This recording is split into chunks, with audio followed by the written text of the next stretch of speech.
Welcome back to Two Brothers Comics. It's time to get the favorite show on Saturday nights for YouTube, the Comic Book Babble-on, going. Hit the like button while we play the intro, and let's have a good show tonight.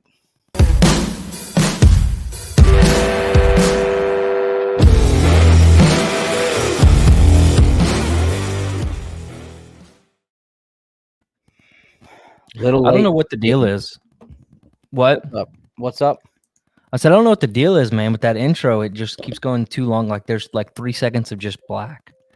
It's like suspenseful. I got to get that fixed. But, oh, man. So what's going on today? It has been a pretty interesting week in comic books, that's for sure. Yeah, for sure. A lot of different things have happened. People have, I don't know, I've seen more people angry, I think, than I have happy this week. A lot of disappointing things this week that we can talk about tonight. So that'll be interesting to see both of our sides and the folks in the chats, because we've been hearing a lot about a lot of different things. So we can talk. We're going to talk Berserker. We can talk the Noctera, bad idea. The finale of WandaVision had people a little bit of a bit of a rise on that as well. So, so it'll be exciting to talk about. Let's see who we got hanging out in the chat. Popped in at 9:13, so a good 45 minutes early. Ruben Guzman back on top as the first commenter. What's going on, man? We got Mark hanging out. Hope you guys are having a good one.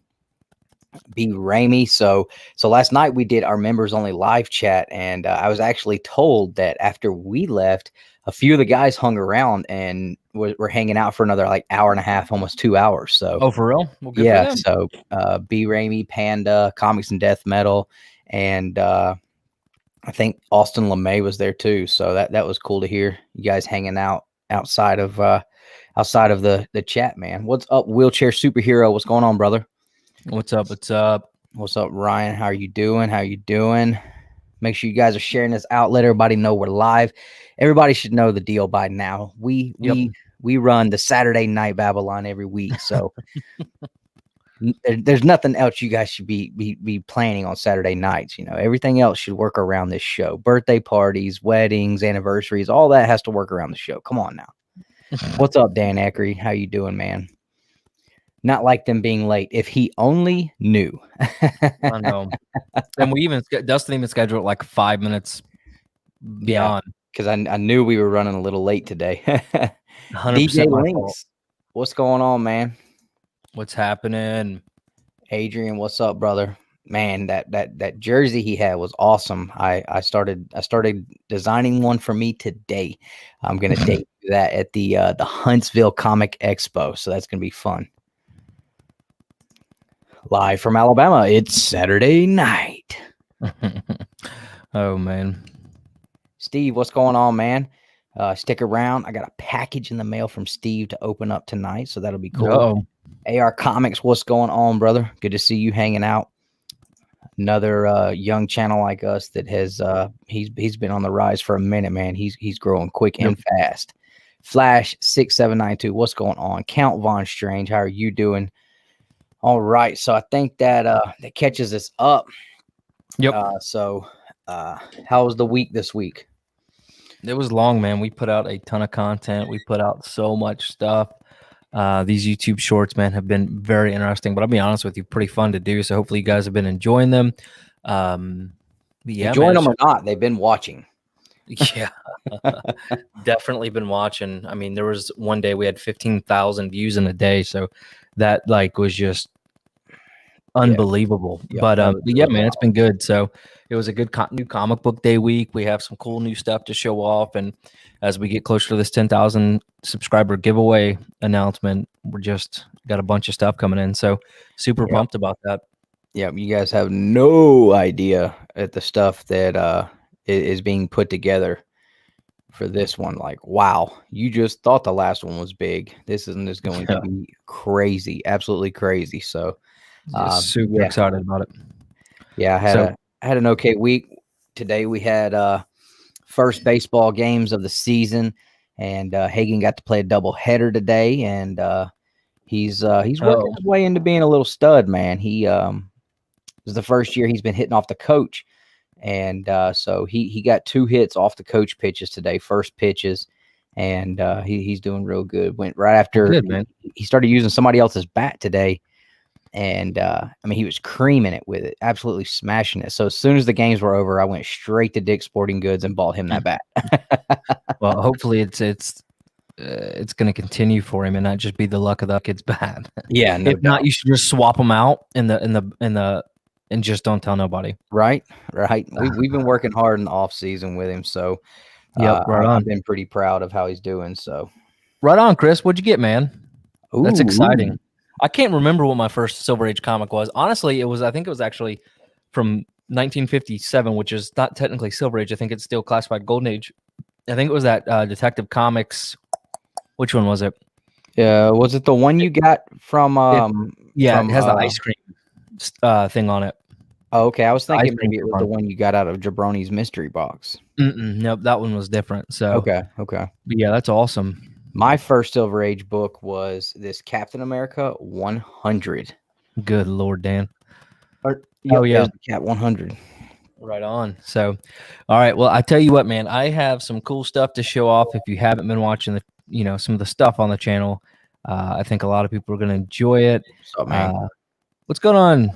All right. So let's go ahead and jump into it then. Let's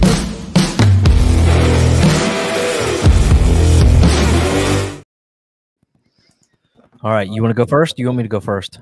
You can go ahead. What's up, Austin LeMay? Jared Luan, he still remembers us. He still remembers we're here sometimes. Good to see you hanging out, man.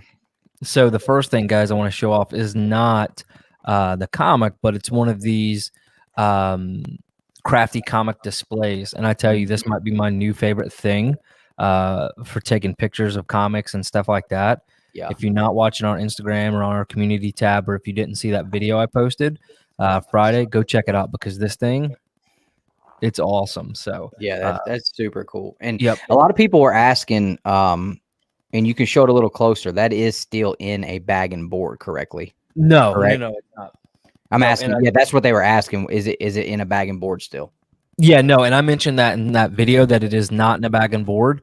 Okay. But this thing is not going anywhere. It keeps it nice and tight in there, man. It's definitely now, like I said, would I put an Action Comics 1 in here? No. I mean, let's be frank.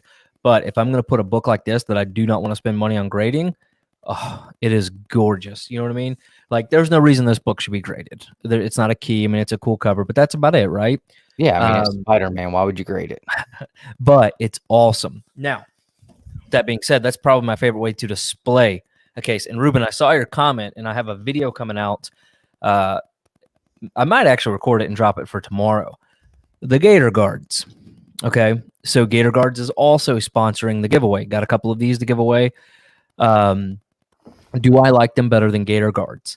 Honestly, in my mind, these are two separate purposes. Okay, if you want to display a comic front and back, if you want a case alternate to CGC, I mean, this is the way I would go. Okay, if I was transporting Action Comics #1 and I wanted to keep it safe, I'm putting it in this. You know what I mean? It looks great on the wall. However, there's not really anything to hang it by. So you would need to use like a command strip or something, or like one of the little stands. Honestly, these little BCW display stands work phenomenal. But what I'll tell you guys is, in my mind, they serve two separate purposes. If you want something to look like a piece of artwork, this is the way to go. Yeah. If you want real protection for a comic book, I wish I could actually get another one of these. What's going on, brother? Is it drop proof? Well, and that's exactly what I was about to say, Perry, is I wish I could get another one of these, because these are, for giveaway, but I would absolutely do a drop test in comparison to CGC. And I may actually reach back out to Vic and see if we could work out something where he sends me one that's maybe been beat up or something, because God, I would hate to ruin one of these, but seriously, put it through a drop test time. And no, Ruben, these come in multi-colors, and he's actually going to send me different colors. But of course, naturally, guys, I went with red because it's Two Brothers Comics. And then the Gator Guard, you also can get separate color, and they're actually right here. So Gator Guard has different color screws. So, but yeah, like I said, I Honestly, guys, I absolutely would trust this more than a CGC slab. I mean, wow. it's got aluminum rivets. It's not CGC, or it's not plastic welded. If I was going to display, like, if this was the look you want to go for, but also protection, all day. You know what I mean? And I'm going to do a video about it. But I would hate to ruin one of these in a drop test. But I would absolutely take one of my CGC slabs and put it up against this all day long. Nice. And the more I'm thinking about it, the more I'm like, you know what, that would get views. Let me go ahead and destroy one, and I'll buy another one for a giveaway. May not be a bad idea. But yeah, like I said, guys, in my mind, two separate purposes: protection and also display. This right here, man, just absolutely turns it into a piece of art. Yeah, so. I love that. I love that. Yeah, it's gonna be tough to just give these away. Not gonna lie. Good one, Austin. Good one. We could test that. We could certainly not. I can tell you right now, it's not gonna be bulletproof. But it would be fun to find out. Oh yeah, we can put some Sabretooth comics in there or something. So I believe Nick did a video on that with all that information, Perry. Yeah, so it's called Crafty Comics. He's got to look. Look. Perry doesn't get to big time us. He can go watch the video like everybody else has to. Hey, you know what? you let these shorts kick off like they're doing, and I'm telling you what, Perry, we're coming for you, man. We're coming for you. Let these shorts kick off. Let one more pop off like that one did. I'm doing a reaction video to that Mortal Kombat. Even though almost 50% of you guys said you didn't want to see it, 50% said they did want to see it. So just saying, I'm using these polls to decide what you guys really think. I certainly didn't want to sell. There was something else I was going to mention. Yeah. Anyway, awesome stuff here. And then we have mini slabs supposed to be coming at some point. And then a slab stand as well on top of, stuff like this. So, yep, that's going to be big, man. It's going to be big. I'm deciding what else to put in there, but anyways, Josh from Haven Comics, and I didn't get a chance to go by today. I went by on Friday or Thursday, and I honestly, I didn't. Now that I'm thinking about it, I didn't text him to say, hey, I got these and thank you. But Josh from Haven Comics hooked us up with some BroBox giveaway, 10K giveaways. That's a book that is been on my list, man. That is so good. Yep. So this is Store 154 from 1968. It is I can't read the back. It's got all the information on the back. But anyways, an incredible cover. So not Kirby, is it? Who is that? Is that?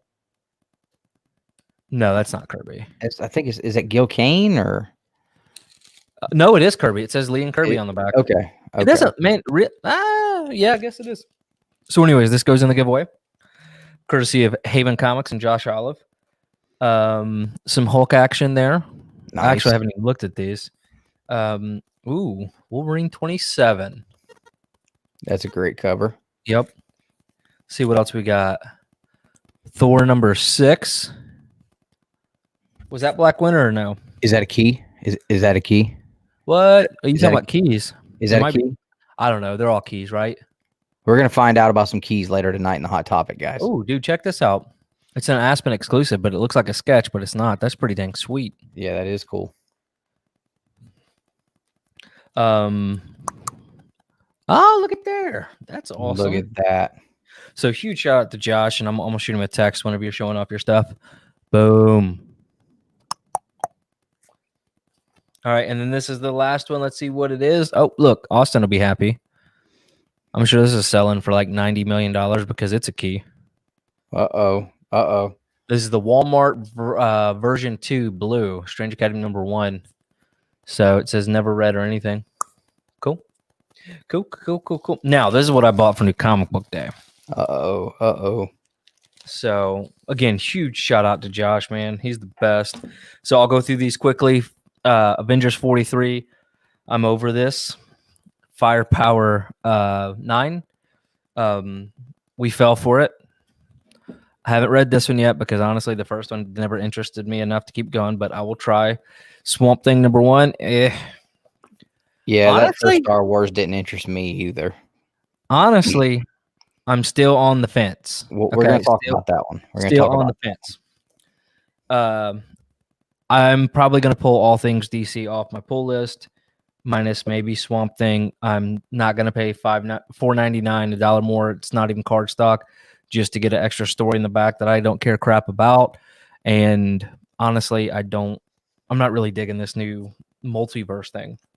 And then, of course, probably my favorite cover.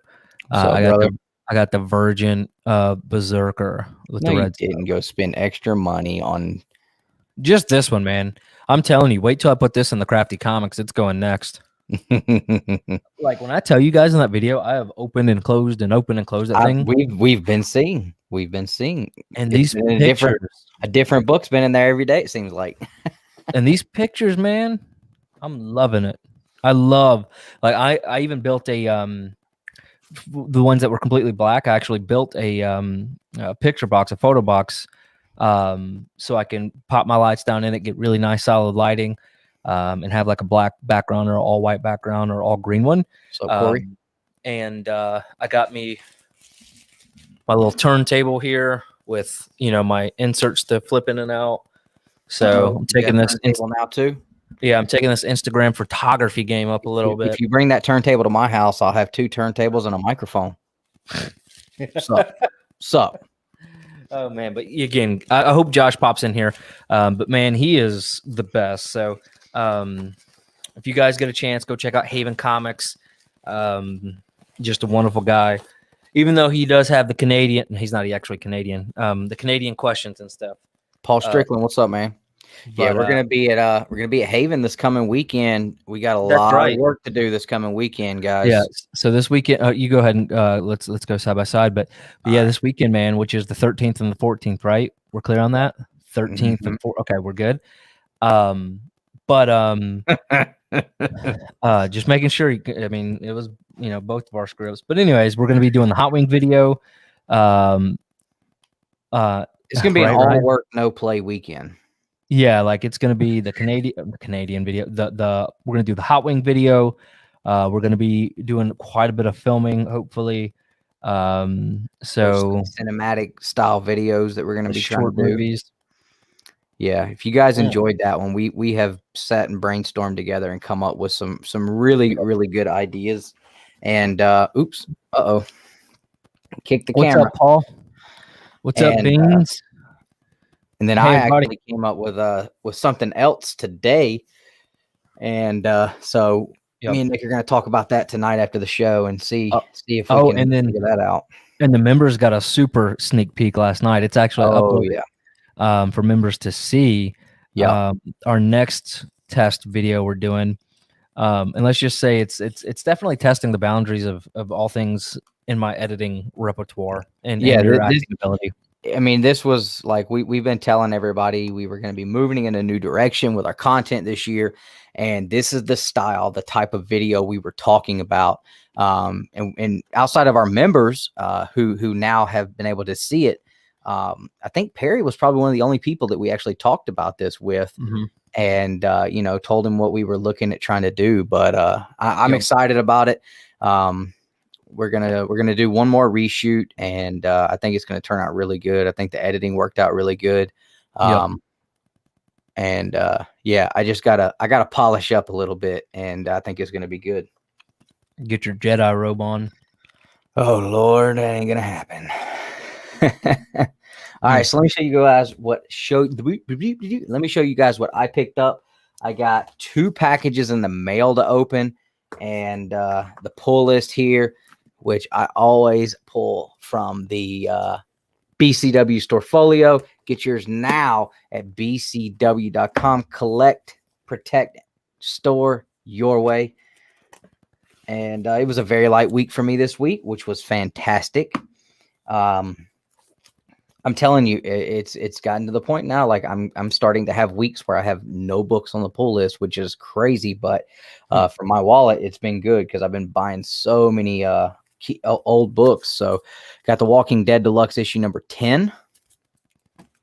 I got Batman 106, and because I was pulling both covers pre-Future State, I guess it was still saying to pull both covers, so I got that. I'm probably gonna throw that in the bro box. I know you guys probably don't want it, but somebody's gonna get it anyway.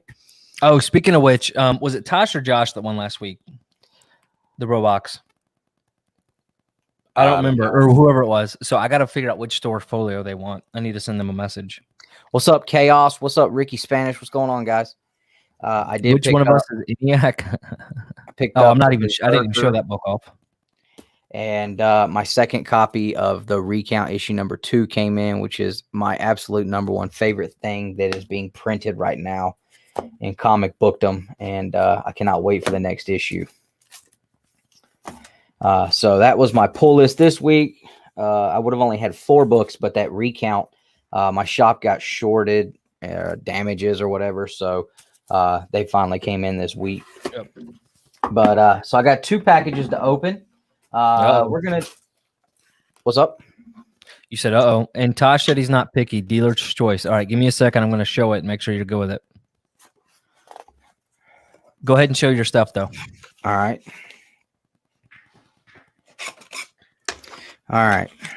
So this is from Unknown Comics. I picked this one up. I think I purchased it like last month, and it just got here finally. Is it the same one that I haven't gotten yet? Because that's going to suck. No, you don't have this one.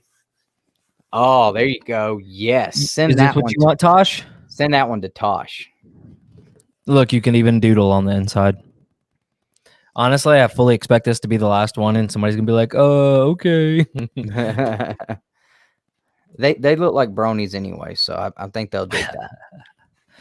But no, this one here, when they first announced it, I set alarms on my phone and everything. I bet you it's the same one I ordered. I was like, I want to get this one, and I'm worried everybody's going to order them, and they're still available. So I meant to put this in a dadgum. Dang, I don't even want to show it because it's not in a Mylar. Yeah, it's all good. It'll still look good. It aggravated me that they didn't send it in a Mylar, but it's the Del Auto Miles Morales. Yeah. You did get this one? I got 2 of those. I think I bought 2 of them. Yeah. Oh, wow. Okay. I didn't know They just haven't shown up. Dude, those things look sick.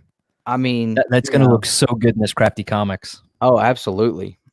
But Miles is my guy. So Del Auto does such a great job on these black covers like this. I've really been enjoying them.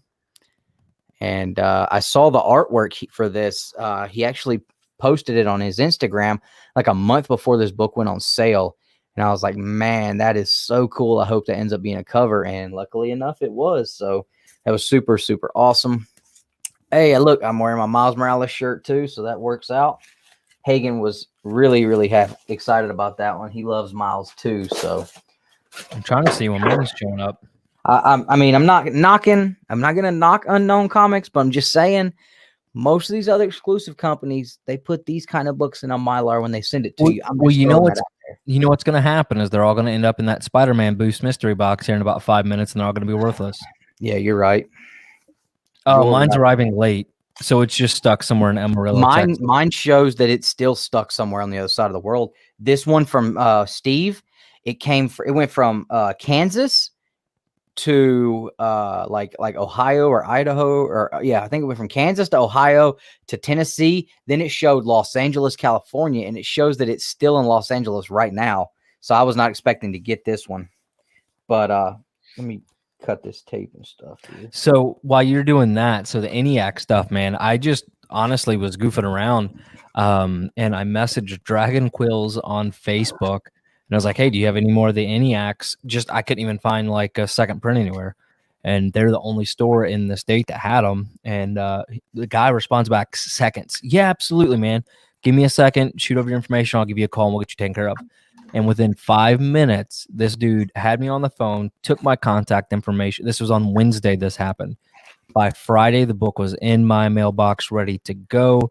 And I didn't even know it was from them because I just left it on my counter until today when I did the unboxing, because I didn't know who it was from. And then whenever I pulled it open, he had it double bagged on board. So what you saw in the video was just the white front, was also the white back. So I pulled it out and I was like, oh, it's ENIAC. And I thought it was a second print the whole time. I didn't care about the difference. I just assumed he was going to send me a second print. And lo and behold, it was the first print when I Googled it. So I was just like, all right, cool. So that's cool. Yeah, I mean that wasn't the book I was like, well, whatever. it's Matt Kent wrote it, so it kind of intrigued me. But honestly, I was just wanting the second print to read it. And if you wait 5 minutes, the second prints, they're going to keep reprinting and reprinting and reprinting and reprinting and reprinting. So it's, whatever. So Steve said, thank you so much for buying a Birch Fam variant. As a thank you, I've included an extra book that I hope you enjoy. Thanks for all the support and congrats on the YouTube success. You guys deserve it. Steve Birch, Family 54 Comics, Team No Sleeves. P.S. The Thursday night chat misses you. Go Cats, Cowbunga, and it's morphin' time. Thanks, brother. I appreciate it. Yeah, when Steve got his own variant, man, that was really cool.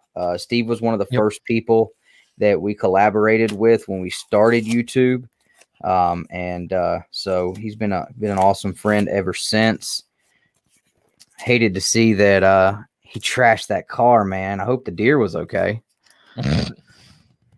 Man, like, bro, if you need some deer meat, man, come down here. I'll put you in the woods and show you how to do it without hurting your car, man.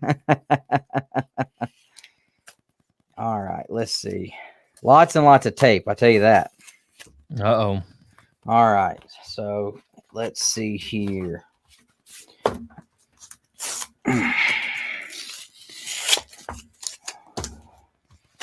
Come on now, you can do it. Boy, I'm telling you, this is like something me or you would wrap for the other one as a joke with all the tape.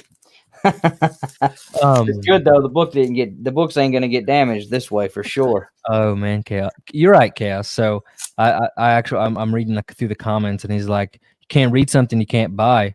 And no, you're absolutely right. And we're gonna talk about that. That's gonna be our hot topic tonight. So I don't want to get into it too much, but yeah, I think we're gonna maybe do like 2 hot topics because I think we could kind of get into that keys thing that we were talking about too. Oh yeah, my gratuitous comic book key pushing. Mm-hmm. By the way, I was on eBay just scrolling through, and the new thing people are doing is putting HTF. Oh yeah, that's been there, yeah. But look, on ENIAC #1, second print, all these a-holes are posting ENIAC #1, not first print, which it's not. HTF, this book is fire emoji. Like, what kind? And I'm sorry if you do this, but it is such a tool thing to do that when it's just going to be the one that killed me was what I posted this week, the 9.8 X-Men #1. Like, even though it's a newsstand, like, dude, it's even if the newsstand was 20% print run of the direct version, like, that's still a bajillion copies, bro. So, like, calm down. So Steve sent me this Virgin variant. So that's awesome, man. I believe this is issue #4 where we find out that the new Green Ranger is Matt. So that is awesome. I actually like that cover. I think you said you really liked that cover too, didn't you, Nick? Mm-hmm. So that was awesome. Even though I think the concept of Matt being the Green Ranger is lame, but I wasn't a big fan of it either. But I mean, I understand it because I've read everything, but it just wasn't the person I wanted. But I mean, it makes sense to me. And then, of course, we have the official Birch Family 54 Comics exclusive for the same issue featuring the new Green Ranger Matt. And yeah, so that's the 1 in 10. Okay, cool. Right on. I appreciate that, Steve. My little boy's gonna love that. So yeah, I asked Steve. Oh, sorry. No, I was just gonna say HTF is hard to find. Yeah. So if you're gonna sell something on eBay, make sure you put HTF, 1,000 fire emojis. Don't even put the name of the book. Just put all of that first, and I promise you'll sell it like that. So this one. So, what? I'm gonna have to send this back to Steve. Is it all bummed up? No, he didn't sign it for me, bro. Uh-oh. I begged. I wanted the personalized signature, man. That's it. I'm sending it back. You didn't get the Birch bow signature? I just wanted. I wanted the all purple signature, man. Personalized to me. I'm gonna send it back to him. I'm gonna pay for the shipping on the way back. I gotta get the signature. He didn't give you the Birch bow signature? No, I guess I don't know. I guess we're not boys anymore like that. I don't know. I don't know. I thought we were boys. I guess not. I mean, Well, look, yours isn't signed, so now it's HTF and fire emoji. oh, you're right. You're right. One of Speaking the of HTF, limited non-signed copy, because I do believe he signed every single copy he sent out that people purchased except this one. yep. So You know what else is going to be fire emoji? thanks. That book next week. $700-800, $700-800 maybe. Probably. Now, if you get it in a 9.8, 1,000% probably $1,500 though. It's a solid 9.2 all day. You got to grade it. Solid 9.2 all day. I'll just put it in a Gator Guard or one of those Craft Comics ones. Dude, honestly, that Crafty Comics would look amazing with that. Oh yeah, for sure. With like a green. Yeah. Oh, and speaking of like randomness, look, you know, this was going around Instagram. This whole thing where like the ink was, or whatever was like this weird spawn. It's supposed to be like an error for like spawn number 1. So what's the error part? So on some of them, this whole thing's white. On some of them, it's not. Yeah. I wonder what mine is. I don't know. I just pulled this out so I could put it in the Crafty Comics, and I just happened to look. And I'm like, oh, Lord, is this going to be $1 million book now? Who knows? Who knows? Oh, man. So, guys, what did you guys pick up for New Comic Book Day? What was your favorite book you picked up this week? I'm trying to think. I thought I had something else. Steve, I appreciate it, man. I'm just giving you a hard time, brother. I appreciate it, man. But anyways, so that's what we picked up. Dustin, was there anything else you picked up? No, that was it for me. Uh-oh, here he is. I hope he got my text. I didn't have to scale any buildings, infiltrate any gangs, or drive through any tanks or sharks, but I'm here now. Oh my gosh. What's up, Louie? So what is this one, Nick? Is this Demon Days? Yeah, that's supposed to be one of the air ones. So I guess, yeah. What does yours look like? It's the same thing as yours. That Spawn. Speaking of which, Austin, I meant to tell you last night. I'm reading Spawn. I'm on issue 10. Yeah, or 9, something like that. That's funny. I can't wait for Nosh to show up. I want to highlight that comment when he shows up. Dude, this right here, no joke. Like, Demon Days. This is a 9.2 all day, man. That's not even a joke. One of the first books I bought. Me too. I think that's one of, like, everybody should buy that book first. Yep, for sure. Ricky Spanish, we're gonna have to say Batman 106 and Demon Days. What is Demon Days actually? Is that from? That's not the Scout comic, or no? Let me see. That one has me interested. Demon Days comic. Oh, X-Men from you know, and I never even saw those at the shop from Peach Momoko. That's what it was. Yeah, honestly, I like that cover though. I wonder how that did. Josh, how did Demon Days do? Did it sell out pretty quickly?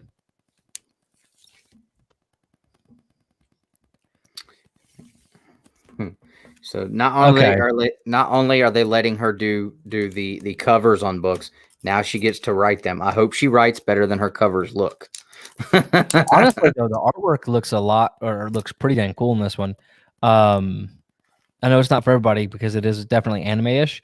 So okay, so Legion saying the printer didn't. Okay, so we'll see. I mean, is that going to make it a million? Is it going to be as expensive as newsstand or more now? That's what I'm waiting on.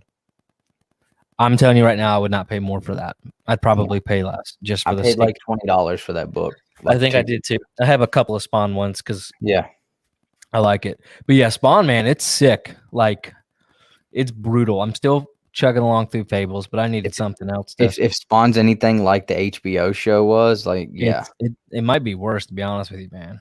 Yeah. He's very tired. Didn't know how he was going to do it. All the doors were locked. The security's on the roof. Ninja Turtles sewer is blocked. Desperate and determined. Called up Joe Fix It. There it is. Sorry. That's right. Hulk himself escorted me in. All security employees and wannabes parted like the Red Sea. We walked to the elevator. The guy in charge ran, and I'm in the building. Good to see you, Nosh, brother. We always look forward to the introduction, man. I think your intros are better than ours for the Babble-on, brother. Sure.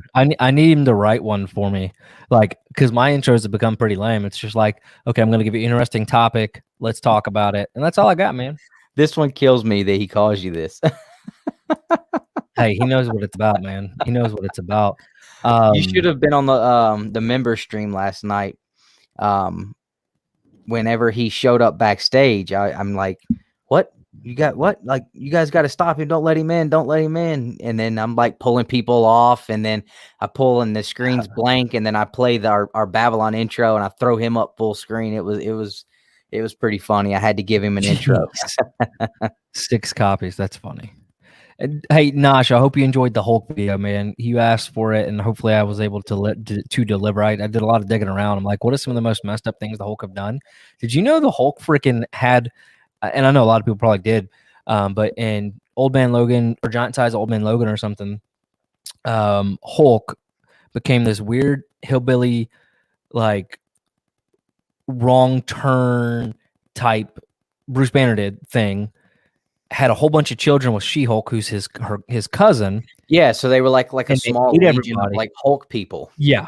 And then Old Man Logan shows up, just destroys everybody, but Hulk, a baby, and one other son.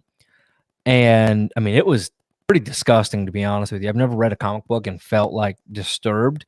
That is disturbing. Another thing that's disturbing is the Punisher Max. Holy crap. That stuff was just brutal. But anyway, so in Old Man Logan, basically, Hulk eats Wolverine or Old Man Logan, and I'm just like, what happened? And then he just rips out from the guts. I'm like, okay, that's definitely the most messed up thing. You didn't have the World Breaker Hulk in there from Planet Hulk, man, where he split an entire planet in half. Yeah, well, so and I was trying to find like stuff that maybe not everybody knew about, like just clapping Thanos' head. You know what I mean? Like weird, interesting things. And then I did put the one thing in there about like he went on a rampage in the early 2000s, and come to find out he just was needing some animal-like instinct type relationships, right? Like he was just needing some, and so the only person he could try to think to do that with was She-Hulk, who's also his cousin. So, but he had a hilarious pickup line in that book. So, am I breaking up or are you breaking up? We've got a notification saying that. Are you on Wi-Fi? No, I'm plugged in. It says one of us is using Wi-Fi with a low signal right now, but I'm showing good on my side, so I don't know. Let me see.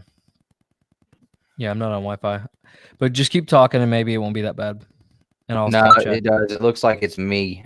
My internet has been so bad lately. I don't understand what's going on with it. Well, I mean, I can still hear you, so it's not the end of the world. We can talk through it. But okay, so yeah, it was nuts, man. Geez, Dan. Let me see what else. What's up? All right, so I think we've caught up on all the comments. Josh, man, that's crazy. You sold out on cover A, but not surprising to be honest with you. Now Dustin's gone, but that's okay because while he's gone, I'm gonna start talking about some books I read until he gets back. So let's go ahead and jump into.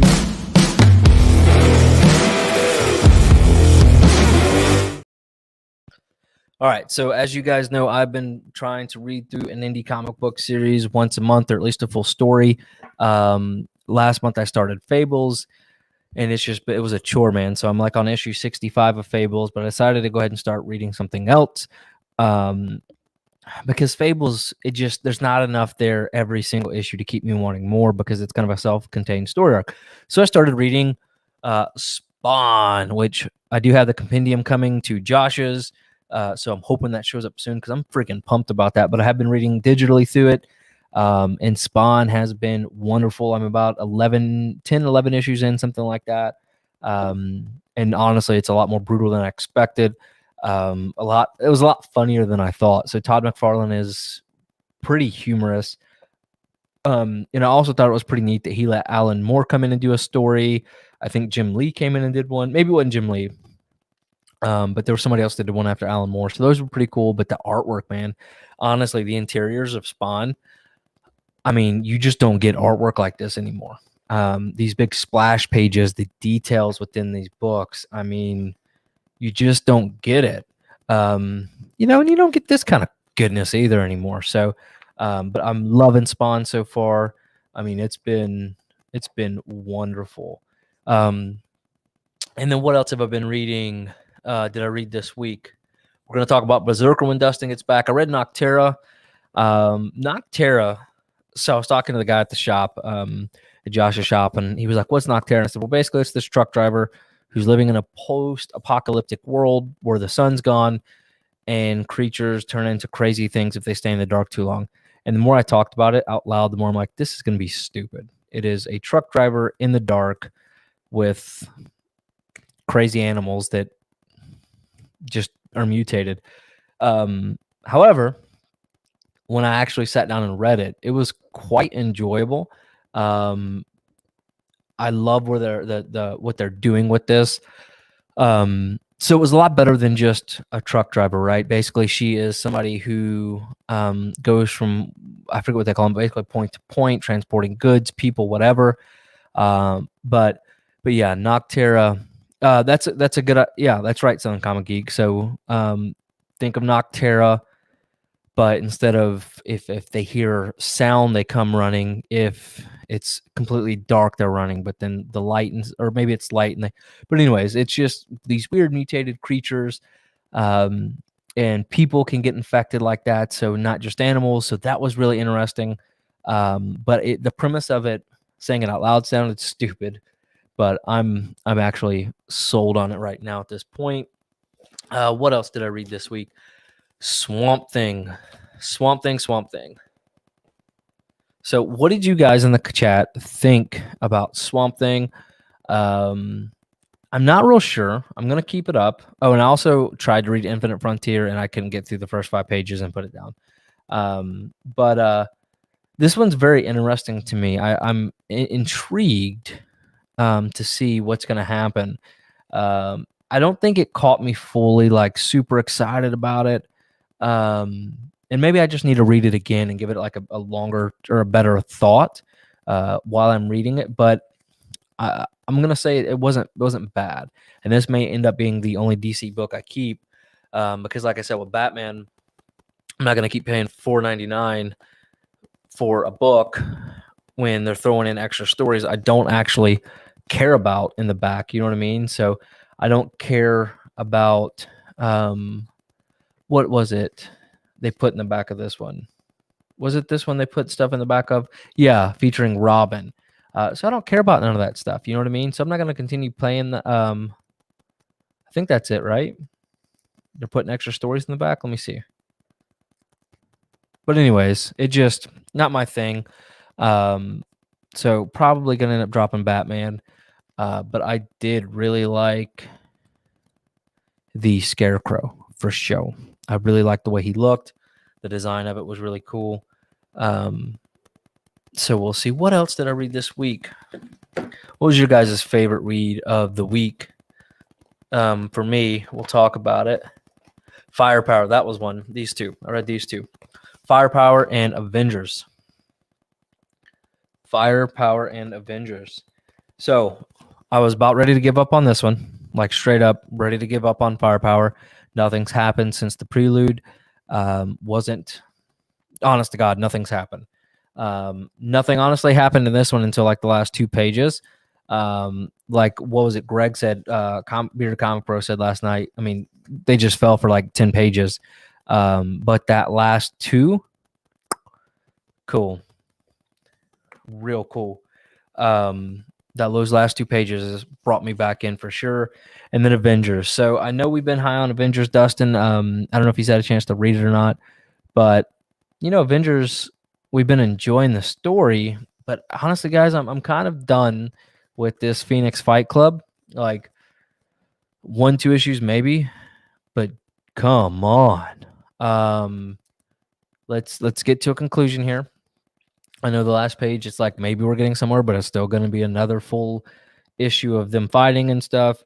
I really wish we could just move on to something like Khonshu or something like that, kind of where I'm at with it. Not one single thing happened. Man, the reveal of the last 2 pages, that was pretty cool. And we did finally get to see a little bit more of him using his power. Let's see.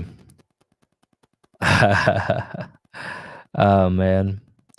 Yeah, man. I mean, Berserker from that prelude. I mean, not Berserker. Firepower from that prelude. I mean, I was all in. You couldn't have asked, honestly, for a bigger fan of Firepower. And it probably will be a better trade. I mean, for sure, I think a better trade. But we'll see. We'll see. Yeah, and I think I might actually. I don't know, man. I may. All right, so let's see this. If you haven't already, give We Live 1 through 5. It's really good. Oh, really? Who is that by, Paul? What is the publisher?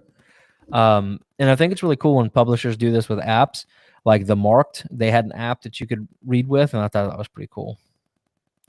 Dustin, are you back? Yeah, hopefully. I don't know what happened. And then when I got everything back up, I checked the speed test thing, and the site didn't even get to finish running it. So I don't know. I guess my internet's like on the fritz tonight. It was running the upload, and then the whole page froze. So I'm like, well, as long as it does the upload, that's all we need. We don't need download speed for this. Hey, yeah, Nick, it didn't finish showing me the upload. So I don't know. How can the Scarecrow open up a door with his new design? Let me see. He doesn't have to, man. He was literally leaving claw marks in concrete, bro. He just whoosh the door open. I love that new design. Are you talking about that We Live? Yeah, I haven't read it. I haven't read it either. I've heard a lot of people talking about it. Aftershock's actually been getting a lot more love here lately, I've noticed. The only thing that I've read by them was The Man Who Effed Up Time. I read it last year. Ryan, the new guy, he put me onto that one. I really enjoyed it. But I know a lot of people have been real. Uh-oh. He's struggling tonight. He's just frozen. But yeah, no, Aftershock, I read several things from Aftershock. And you know, I haven't picked up every one of their books, but they certainly, the ones I have been really good. But I'll have to check out this We Live. I'm super excited about it. But I tell you guys what I'm excited for, and you guys still have time. I mean, Nottingham #1. So we had the writer on last weekend. This book is bloody. It is brutal. It is crazy. It's gonna be okay. Don't be upset. Don't be angry. I'm gonna quit. I'm gonna shut down. Yeah, but this thing is crazy bloody. And whenever companies or writers like Screen Rant and stuff like that are writing about this book, it's gonna be amazing. Right on. Cool.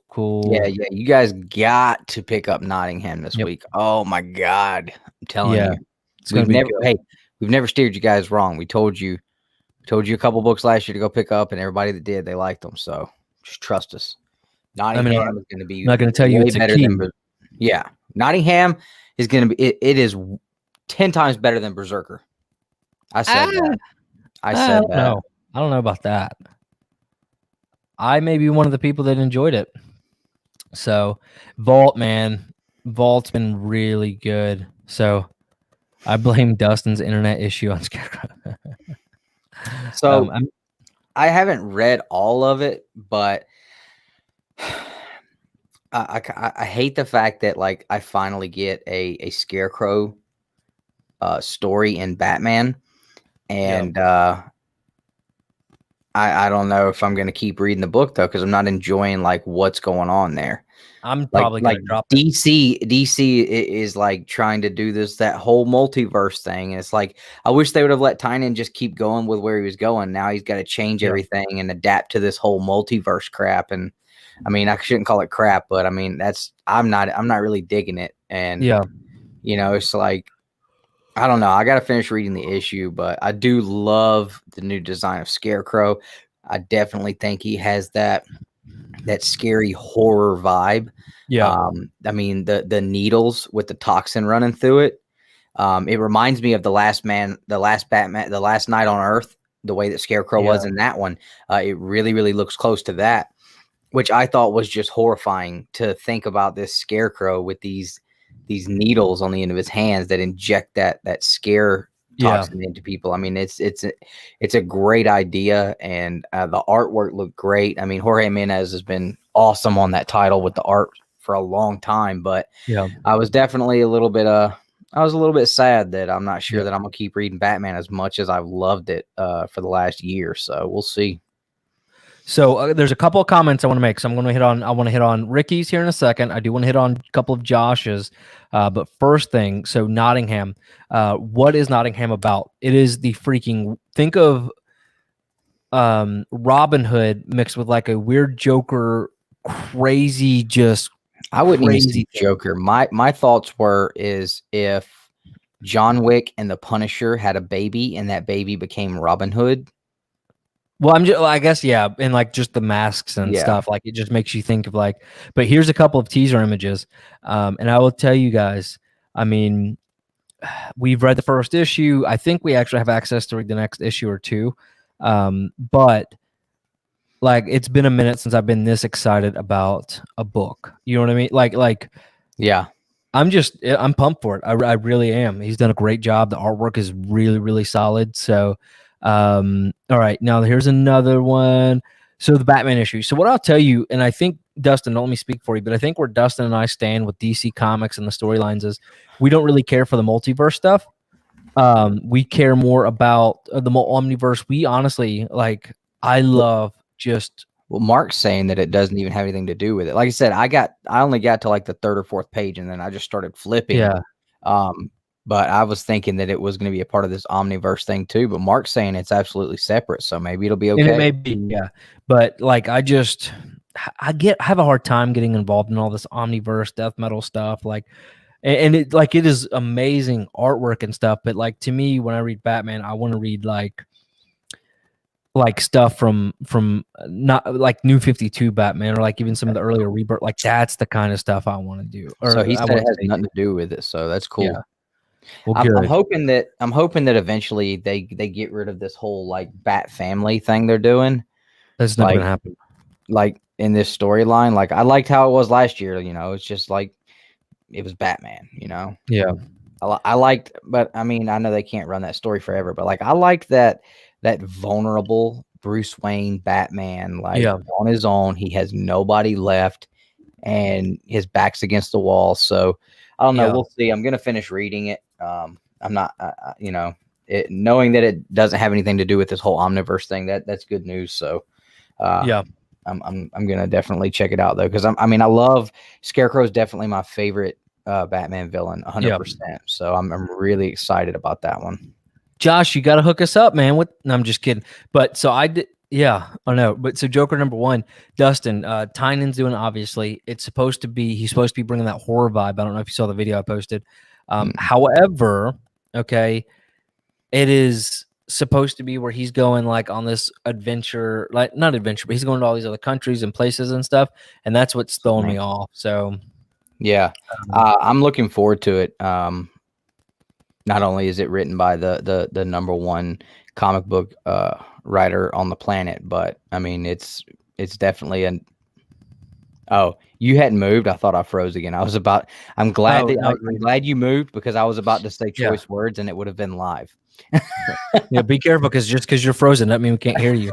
So Man Bat, I actually have I need to read 1 and 2 because that one's very intriguing to me. I have some very interesting like thoughts on that, but we'll see. Is Joker War still a good jumping on point, Dustin? I would say so. I mean, yeah, absolutely. I know they did a hardcover. They actually did a hardcover that collects all of Tynan's run on Batman. So if you were wanting to jump on with that would be a good point. But honestly, this 106 is a good jumping on point as well, because it's the beginning of a new story arc. But if you did want to jump on and read the Joker War stuff, which I thoroughly enjoyed, a lot of people, it was kind of like Tom King. Some people liked the Tom King stuff. Some people didn't. Some people liked the New 52. Some people didn't. I enjoyed the Joker War, run that Tynan did a lot. I really enjoyed it. And they have a whole hardcover that you can pick up, and catch up on that, or you can start fresh on 106. That's right. And quick shout out to Thomas. Thanks so much for your super chat, man. And remember, guys, what we're kind of doing this month, and we'll see if we continue past this point, is anybody that, there's a super chat at $1.99, every $1.99, because that's kind of how YouTube is. We'll get you entered in for a chance to win, and I'll send out a box of comics to you, because we'll basically not everyone, but you'll get entered in at the end of the night for like a drawing. So one person will be chosen out of all the super chats, and that's just kind of as a way, like as a thank you, is an opportunity to give back something to you guys when you do something like that. So you're still with me. What's the matter? You lost an eBay? No, I have notifications for certain sellers on Instagram whenever they post something to let me know. Somebody just posted that Kiss blood cover. I've been looking for that, and they posted it for like $80, and I missed it by like 30 seconds. Somebody claimed it. I want that book so bad. They put their blood in the cover, bro. And that's interesting, Josh, because from my understanding, it's supposed to be told a lot from James Gordon's point of view, because Tynan really wants to. Yeah, he was really excited to dive into the idea of doing things from James Gordon's point of view, because he hasn't really ever been able to tap into that too much. Yep. So Comic Crazy, DC has always chased Marvel, and honestly, the big two have lost 90% of my readership. Once Immortal Hulk concludes, I'll be down to maybe one, maybe two. I mean, I can't say I disagree with you on that. Yeah. I know I've lost not lost, but like outside of the maybe Dan. Thank you, sir. Yeah, man. There's not a ton of stuff I'm picking up from those guys consistently. A lot of it's the indie stuff. Dan, you're the man. What's going on, man? How are you doing, brother? Good to see you. What's up, CJ? Thanks for dropping the super chat. And again, at the end of the night, guys, I'll draw for that, and then I'll reach out and get your I gotta get, who was the guy from last week that won? What was his name? I'll have to pull it up. I haven't gotten his address yet, but we'll draw at the end of the night and get it going. Yeah, Joker War. Yep, it was good. So was Three Jokers. All right, so I know we're kind of in review mode, so let's talk about it, man. Berserker. Okay. What did you think? Honestly, with the build up, the waiting and all that we've had, there was I guess I had so much hype in my mind for this book, seeing that we've been waiting for it for so long. I think that this book was a letdown for me out of my own hype, like overhyping it. Like I think I was expecting too much from it.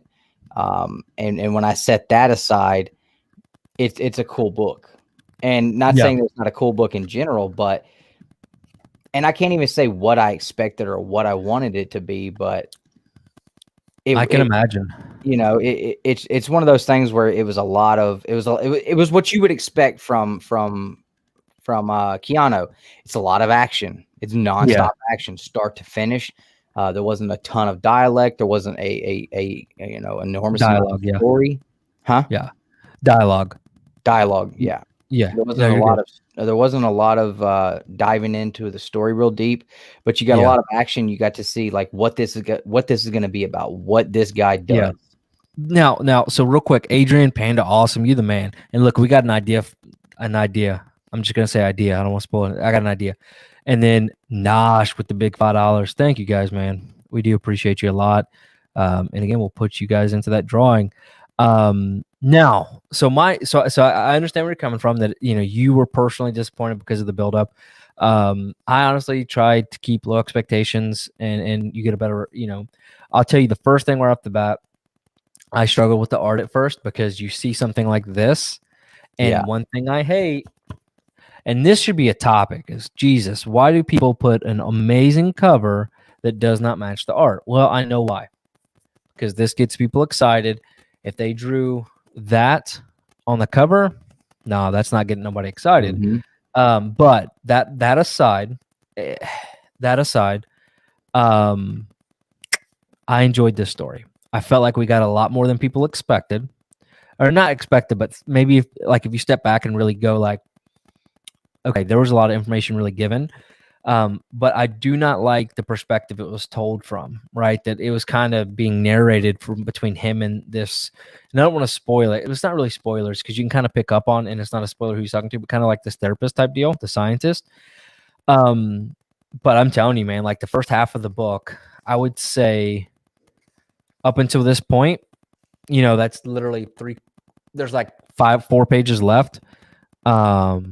And I'm not saying he's not an awesome artist, but like, he said it. I didn't say anything. Look, I mean, let me find. Like, come on. I'm there's just I thought the art was less like, a little. that looks good. Sorry, I'm trying to like show this The one. splash page looked good, but some of the panels, like, Yeah, they it just kind of, I don't know. not as detailed. Like I don't, and again, that's just me personally. But again, when you see something super detailed and specific like that, that's what I was expecting. And then you go in and it's not. But Art, thanks, brother. Appreciate hey, it. you the man. And honestly, I think when you kind of step back and look at like what they were trying to do with this, though, Yeah. with the amount of blood and guts and gore, like how detailed can you really get and be able to put the book out on time still?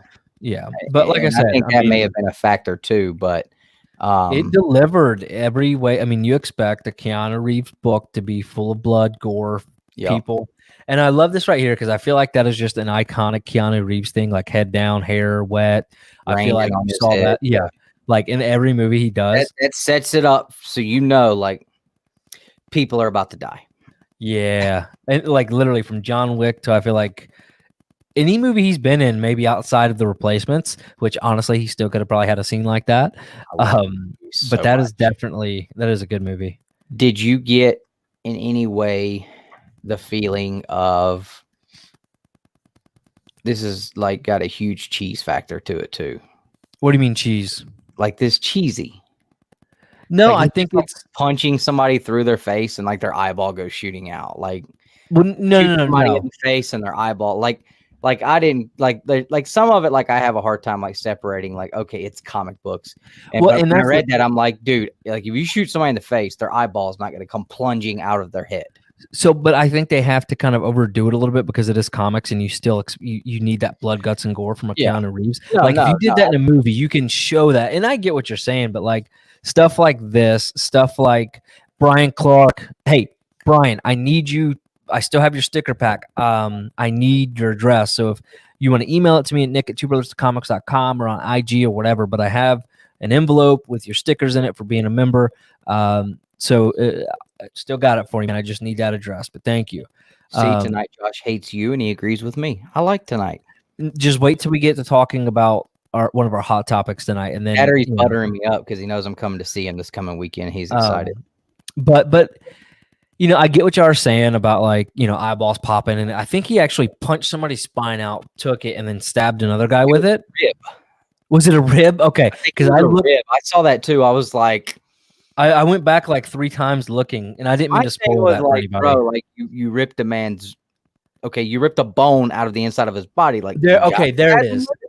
I thought that was a spine. He did that. Okay, I see. And punched somebody's jaw off. Ripped the spine out and stabbed somebody else with it. But then it also gives you like you always hear people like I've even said it before. You know, like if you're trying to like if you're talking smack with somebody, you're like, dude, I'll rip your arm off and beat you with it. Yeah, like, he did that. He ripped the dude's arm off and was beating him to death with it. So there was cool stuff like that in there. Like I thought it was cool. It definitely has like that cool factor about it. You know, it was fan service, right? Exactly. And I think that's what's going to something that Donnie Cates could do, like fan service. You know, can't do anything else, but fan service, great.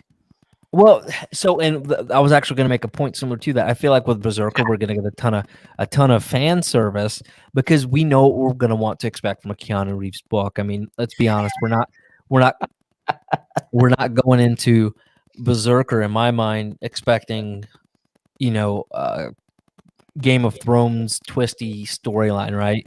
That's not what I'm really looking for.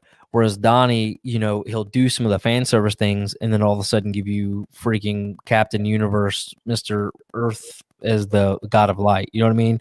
Like trying to be witty and clever. And it's like, no, let's just give us what we wanted, right? And I think that's what Berserker is going to end up being. I love the premise of it. This guy at the very end, how old he is. Yeah. And his memory ability. Can I like that? Say like the baby biting the mom's nipple off was kind of cringy. Don't spoil it. Oh, sorry. Dude, I'm so sorry, you guys. Sometimes it's fine. I said something. Yeah. It's not a big deal, but like it is certainly weird. Like that was like kind of weird and cringy, but I'm sitting here saying like this was my negative thoughts on it, but if it had not done that, then I would have said, well, we should have gotten more of this or that. So, like I said, I think I should have just went into it with no expectations instead of such high expectations. But Yeah. you know, I think they got the tone across of what this is going to be.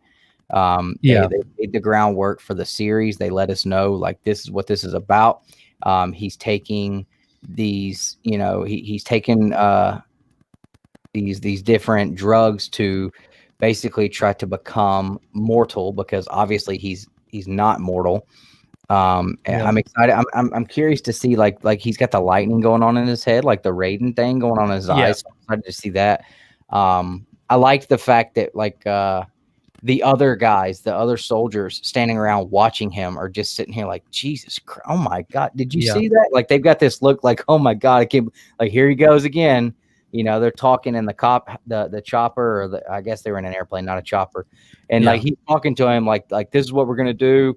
You know, we'll let you know when to drop out. And then he turns around, he's gone. He's like, Yeah. But you're right, man. There was like no dialogue. I'm flipping through one more time, and like you literally might have two word balloons a page nearly, but it told a good story that way. And yeah, so many nods, man. Nose blown off, the red and blue, all of that stuff. So I like that they had, you know, they pulled up his whole nervous system. They're able to do regeneration on his body, like you know, the way that his body maintains, even though it's basically destroyed, and then they're able to basically just rebuild this guy like after every fight. So I think it's definitely going to be cool. Yeah, for sure, man. So a couple things. So somebody asked about the tone of the color. I believe it was Mark, Legion of Comics, asked what do we think about like the overall orange and black tone of the whole book. So again, like you look at the cover, that I wasn't really expecting that tone, but I'm good with it, right? I mean, it's basically blood gore. It's dark. You know, that part didn't necessarily bother me. Honestly, it felt almost like it had similar colors to like Firepower. Now that I'm flipping through. No, I mean, I thought it was good.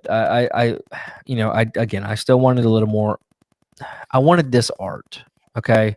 I've been staring at this cover since they announced this back in June or July. That's what I wanted.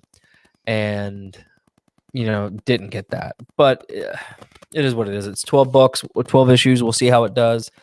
I think it's going to look amazing inside like one of the hardcover formats, though. I was just about to ask, are you regretting not getting in the Kickstarter? Yeah, man. Not even a little bit. Speaking of Kickstarter, my Spawn Kickstarter should be here Tuesday. Nice. Kenneth Bird, what's up, brother? How are you doing? Good to see you. Jeff Schultz, what's up, man? Yes, that would be cool. I'm good with that, man. I spoke about Noctera earlier. Fight the inbred Hulk kids, right? I am regretting not picking up Noctera on the hard copy. Would you fail to get, man? Would you fail to get, Mr. Weiwei? What date did I say for? Let me see. I pulled it up real quick. Was it March 17th? Something like that. I did a video on the last Ronin 3 like a week or two ago. But this last Ronin 3 is not going to be getting held up as far as I've been able to find out. It looks like it's on track to drop as scheduled. Let's see. Yeah, we haven't seen anything from like Tom Waltz or anything. Yeah. So Comic Book doesn't have the. Oh, May 12th is when it is. May 12th. So next week. Next week. No, not next. Yeah, next week. No. This is March. So yeah, May 12th. So we've got 2 more months. May 12th. Yep. But there's going to be the director's cut and stuff like that. So right. The director's cut's what comes out in a couple of weeks in March. Yep. So Southern Comic Geek, one of our members here, he's another creator. He has a channel. You guys sub him up. He's doing giveaways like every week. This dude's going nuts out here, man. Oh man, Austin. See, I don't even think he necessarily want. Why didn't you buy it, man? It was super cheap. I can't believe you never backed it back then. And we talked about it. I mean, Justin and I talked until it was dead in the dirt, and he still claims he doesn't regret it. But when I do this unboxing, maybe he will. There's the link right there, guys. Check that out. But yeah, Berserker, honestly, not a disappointment. I know there was a lot of people that thought that, though. I saw a ton of negativity around it. I also saw a ton of positivity. Yeah, And I I think tell you another thing people are mad about is the people that backed it on Kickstarter way back when. They're mad that they're not going to get everything, but comic shops are getting it. So like they're like, how is it fair that we paid for the whole story and we're not getting it, but the comic shops, so I don't know. yeah, that's crazy. I just want an Octera hardcover. I think with Berserker, you kind of have to just step back and look at the book in its entirety on what you actually would have expected this to be based on this being Keanu Reeves' book. And if you can look at it that way and just enjoy it, it's not going to be, it doesn't seem like it's going to be some super deep thought, provoking read. It's just going to be fun. It's just going to be a fun thrill ride, which is what we expect. It's what you expect from a book like this. And I'm excited to see it going forward, especially with the reveal on the last panel, which we kind of already knew that was coming. So I'm looking forward to it. So really, wow, bro, at what price? Like, are you getting everything or did you do the Kickstarter for Brzrkr or for Spawn? Oh man, I think he did one for Berserker. I don't think he did this. I'll let you get this Toka and Razor off of me if that'll make you feel better. It's not Spawn, but I mean, hold on, I'm trying to figure out how to do this. When is the Two Brothers comic coming out? I don't know, man. I don't know if that's something that the world needs. Yeah, not the only, but so I would like to do it, but one, it's not cheap. Let's be for real. It's not cheap. But I promise. Well, that's what I was about to say. We'd have to do it like crowdfunding style, have it funded before we did it. Yeah, you guys would definitely have to promise to buy the books before we could commit, man. Because hey, we should just team up with Jared and do a variant cover for his Mexican with swords. Like totally cool with that. We need to get one to our mom to do a to draw the Two Brothers comics exclusive for sure. Okay, so Nosh, earned exclusive. Oh yeah, my gosh, get out of here. Oh, nice. How much are you selling those for, man? Josh, how much are you selling those for? All of it. I don't blame anybody anymore. I tried to twist my Elsie's arm to sell it to me, but the police stopped me. Give you what, man? That's funny. Wait for the intro to play. Let's talk about it. Right on, man. That's my saying. And then one of those, I didn't say it. I believe he commented on there, and he's like, "Why didn't you say it?" It's glad to have you in a live stream, man. We're glad to have you. Thoughts on companies' cancellation of retail variants? So I believe this is IDW, right? They're starting to canceling stuff. So my opinion on anything is if you're going to agree to something and you're going to sign a contract and you cancel on it, not cool. You know what I mean? Because let's be like, for example, we work at the 616 on stuff. If they've already gone out of the way, paid for the artwork, paid for the design, I mean, some of those covers, guys, I mean, they can be several hundred to a couple of $1,000s. For the artwork. He's talking about retailer. Are you talking about like 1 in 10s, 1 in 25 incentives? No, I think he's talking about that's the retailer variants. I thought. Okay, I thought he was talking about like retailer incentives. Okay, so clarify then, Legion. Are you talking about like the exclusives, like 616 does and stuff like that, or like 1 in 10s, 1 in 25s and stuff? Store exclusive. Okay. So he says store exclusives. Cool. Yeah. So that's my thing. I don't see why they would cancel it. I mean, they're still getting unless they think it's impacting their bottom line where people aren't buying their incentives, their 1 in 10s, 125s. Honestly, I don't know. I know there's a couple of chains of thoughts. If I'm going to buy an incentive or an exclusive, I don't do it often, but if I do it strictly for the artwork, right? Same thing with those incentives. I'm only going to buy those if I really like the artwork. So to my opinion, it's just based on that, right? I don't buy them often, but when I do, it's there. Like this one, I'm not reading this, but I had to have it for the artwork. You know what I'm saying? Yeah, like all the time. But if I wanted to read it, I'm not going to buy this and read it. I'm going to buy the A cover and read that. Yeah. So I don't know. It's very interesting to me. For them. So I mean, come on, you would think. Take it easy, Nosh, man. Later, Hopefully brother. nobody gives you troubles on the way out. Keep them but, straight in the bus, man. Yeah, for sure. What's up, Sindane TSP? How you doing, my friend? Howdy, howdy. But yeah, so I don't know why they would, unless they're just trying to downsize and don't want to deal with it. But I've heard IDW's canceled that a lot of that stuff. They pulled back on things. But again, guys, I mean, places like 616 and other people that do this, they invest a ton of time, money, and effort in this. That I mean, it's not simple to get these things done, and it's not cheap on the front end. You want to cancel stuff that's actually making you money, but you're gonna let Jenica and all these crazy non-turtles running around on the team still stay around? Like, get out of here! What are you guys doing? Get out of here! Yeah. Who knows? So I actually go ahead. Is that the one you're gonna pull up or no? No. Okay, so I was gonna comment on this. So let's. I'll be very candid with you. We don't do a ton of the speculation on keys or prices or anything. But what I will tell you is I see this book being just, there's no way it doesn't continue to just grow and grow and grow and grow.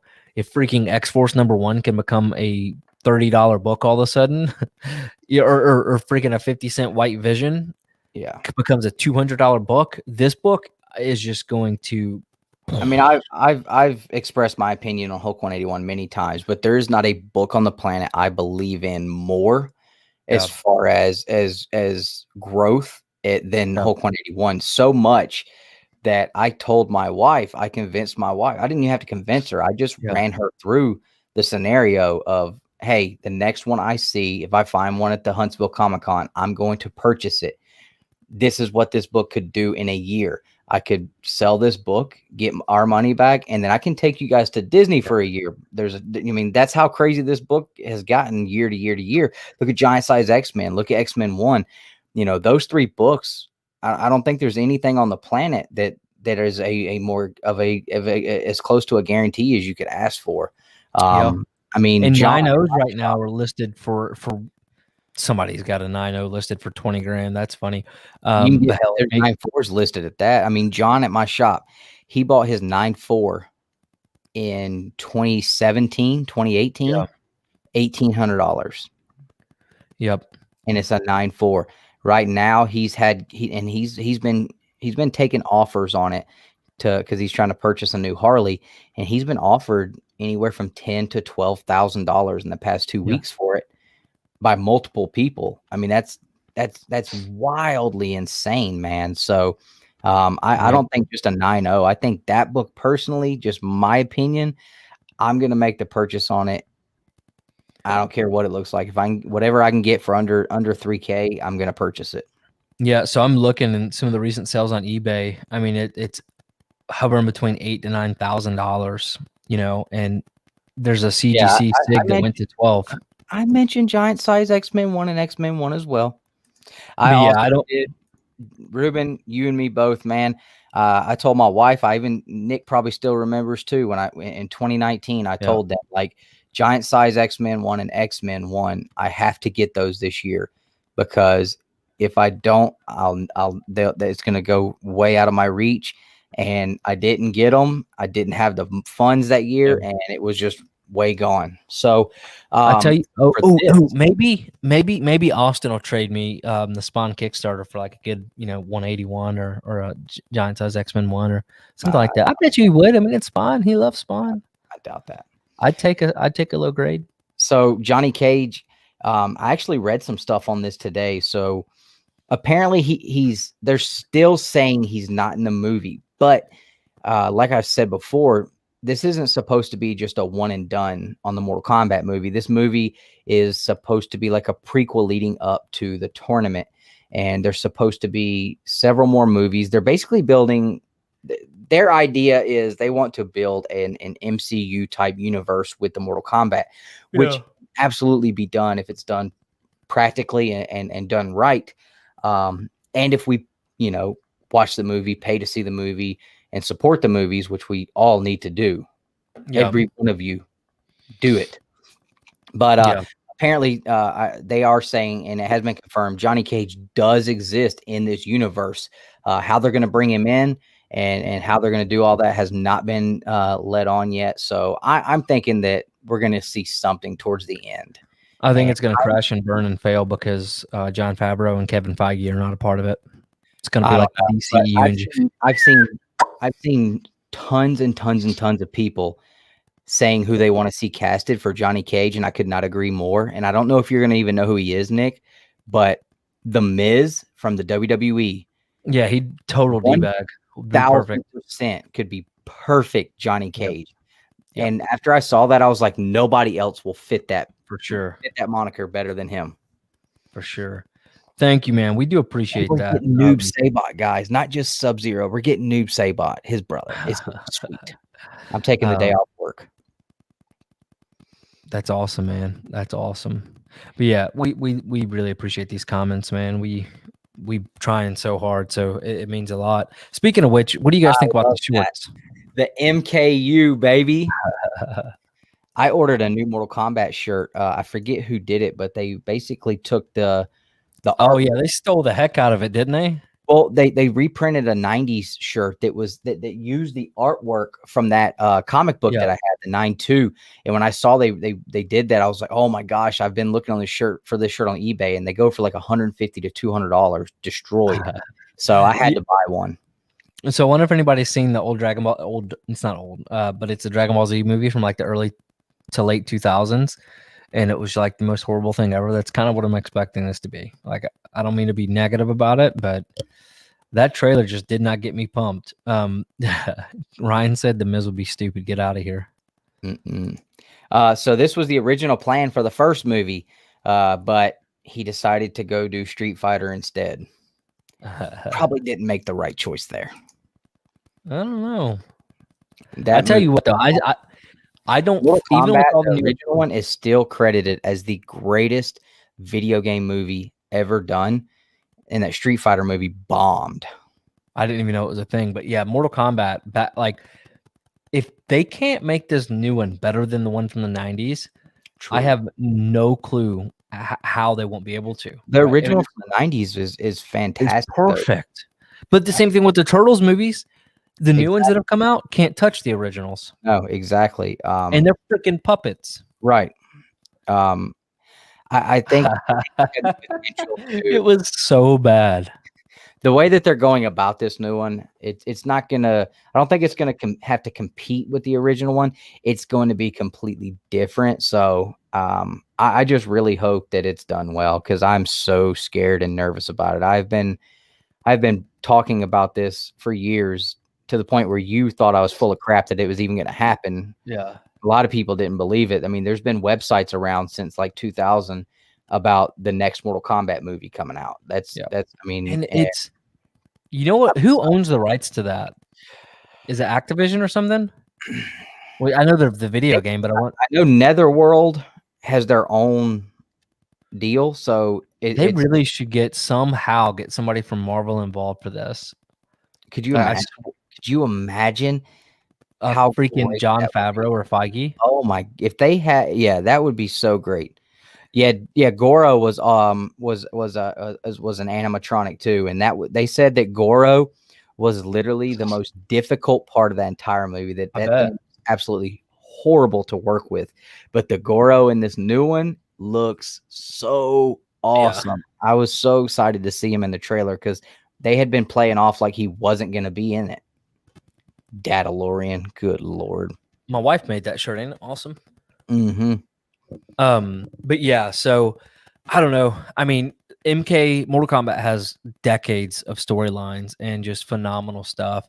I would really love to see them do some of the newer characters from like newer storylines from some of the more recent video games. But yeah, I'm sure they're going to. I think it's gonna suck.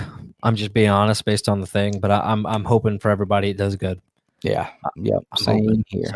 I mean, as good as the storylines are that they do in these new games, like that's been my closest thing to a movie, like, is those games. Well, so. And I'm right there with you. Literally. That's right. Warner Brothers. Yeah. When number 10 came out, or 9, whatever it was, I went and dropped like $450 on an Xbox, 2 controllers in the game, the deluxe whatever game. We beat it in one day. I didn't touch the Xbox again ever. I don't think.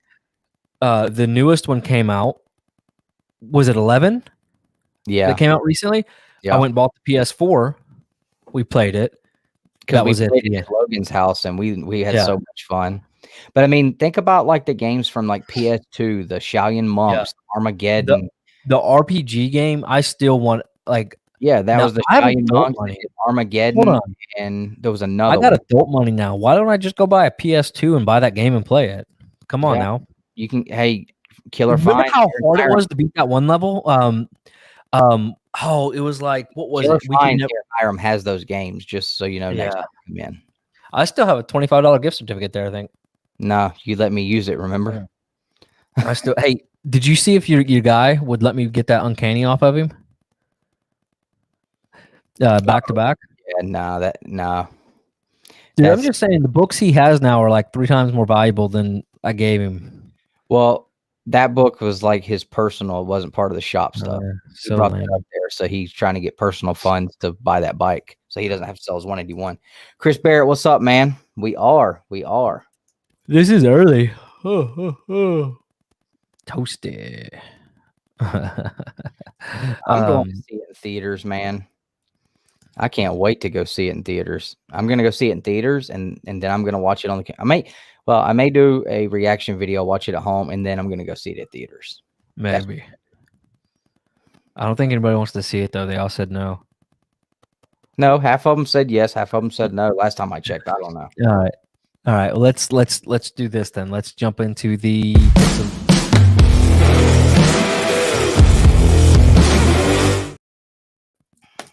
All right, so should be honestly fairly straightforward. So Brzrkr was my cover of the week.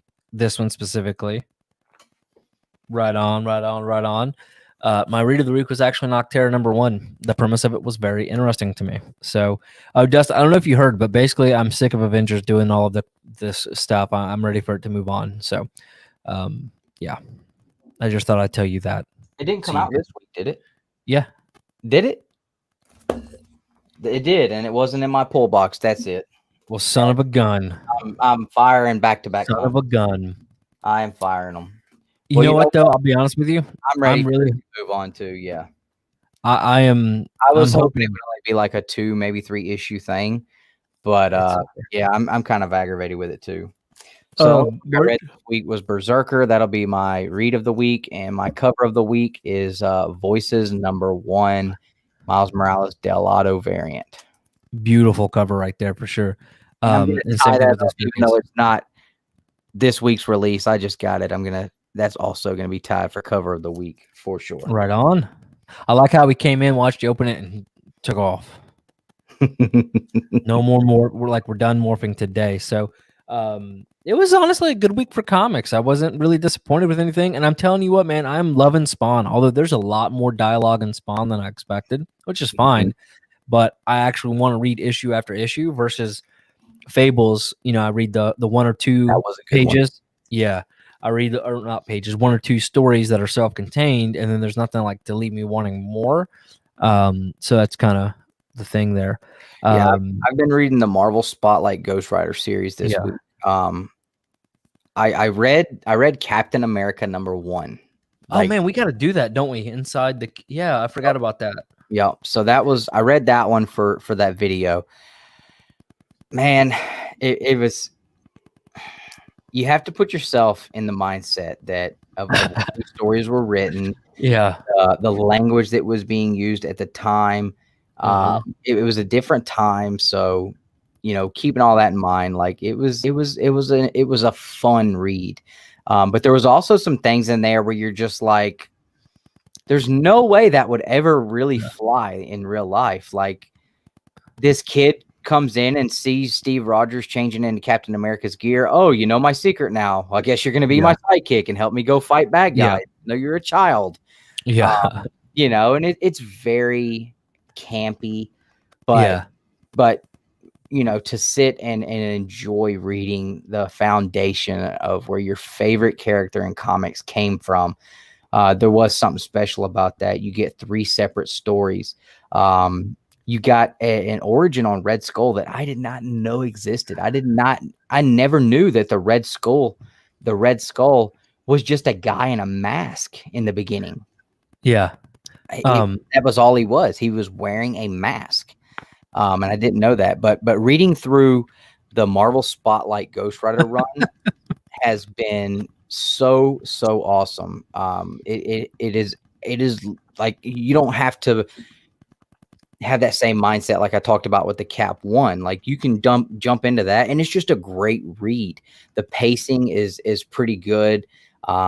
It has some lulls where it could, be paced a little bit better, but for the most part, it was a great read. The artwork was absolutely awesome. I loved the artwork inside. You get so many great panels. I shared a lot of that on Instagram this week. I've been doing a lot more of that, sharing panels and the artwork out of the stuff I'm reading right now. But getting a lot more insight to a character that I love, but I don't know a whole lot. Like, if somebody were to want to have a Ghost Rider live stream, we're going to talk about Ghost Rider, I would be embarrassed that I claim to be such a fan of this character, but I haven't taken the time to read much about it. And not to say that there's anything wrong with that. If you're one of those people that you just enjoy something, you really want to, like, that's totally cool. But for me, I just kind of looked at it like, man, like I talk about these characters, like, how much have I really read about them? Yeah. So I downloaded the Marvel Unlimited app because it was cheaper than going and buying the omnibus. And Ghost Rider doesn't have an omnibus yet, so Marvel, hello. But been reading on my own, which is a struggle. But I've enjoyed it though. It's that Spotlight run is something I definitely would recommend to anyone. You get, again, it's something that would not fly nowadays. Johnny Blaze, they talk about him as a child reading books about Satan and how to summon Satan. I mean, it's like crazy, and it was a lot of unexpected turns and twists in there with all that too. But it's been really fun, and it's been a great read.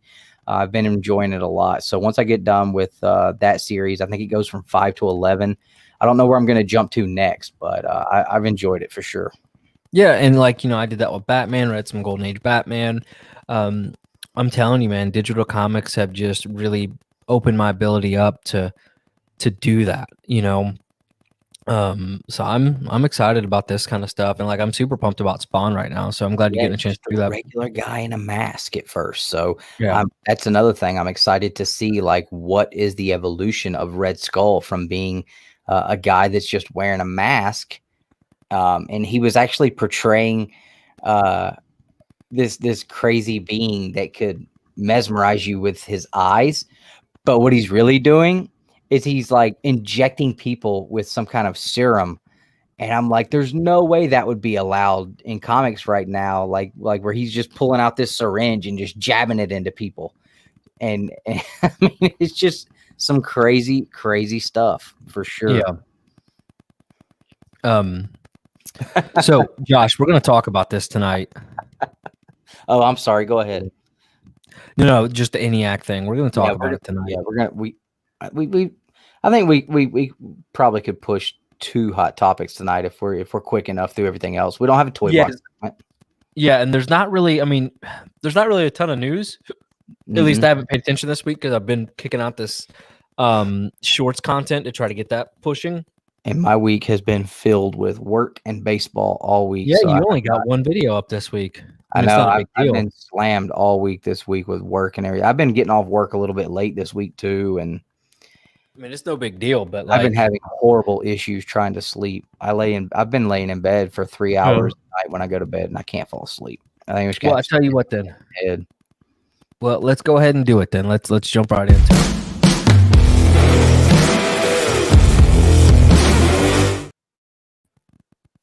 So hot topic. Hot topic. Yeah. You didn't see it? It never showed up on my screen. I guess my computer sucks again. Oh man. So hot topic, ENIAC, the idea of bad publisher. So I want to set up the premise here. I think everybody knows what Bad Idea is. They're a comic book publisher who has a very set of unique, specific rules that basically are put in place to what I feel like not actually give them. I feel like they don't actually want to have their books out there. because of the rules they're setting in place. Things like, and Josh can comment on them very specifically, but so they have to order a specific amount of number one. Whatever they order for number one has to be 2, 3, and 4. They have to be in a specific spot in the comic book shop. You cannot sell them for more than cover price for the first 30 days. People applaud that. Some people hate it. It's just one of the rules. That's what I'm going to say about that. And I'm sure there's some other stuff going on. And then the not first printing too. So they're going to do one run of first print, which comic book shops only got half of basically. And then they're going to be doing not first prints about 1,000 times until everybody's gotten the book that wants it. And there's going to be no differentiation so that you don't end up with a 9th print, variant or whatever that is going to be now worth more than at all. And what they've done, the premise of it was to try to keep the comic book from becoming this BS speculative thing. However, all it's done is turn the market value on issue number 1 to almost $200 on Wednesday. But all that to say, and then they put out this post that said they banned a comic book shop from selling any further. Now, what I will tell you, at first I was like, dang, they ain't messing around. Second, the more I thought about it, I'm like, they're so full of crap. They didn't ban anybody. And Dustin texts our group chat with Justin and I and goes, who the heck is this comic book publisher that thinks they're so special that comic shops need to do business with them? It's just one publisher with one book, whatever.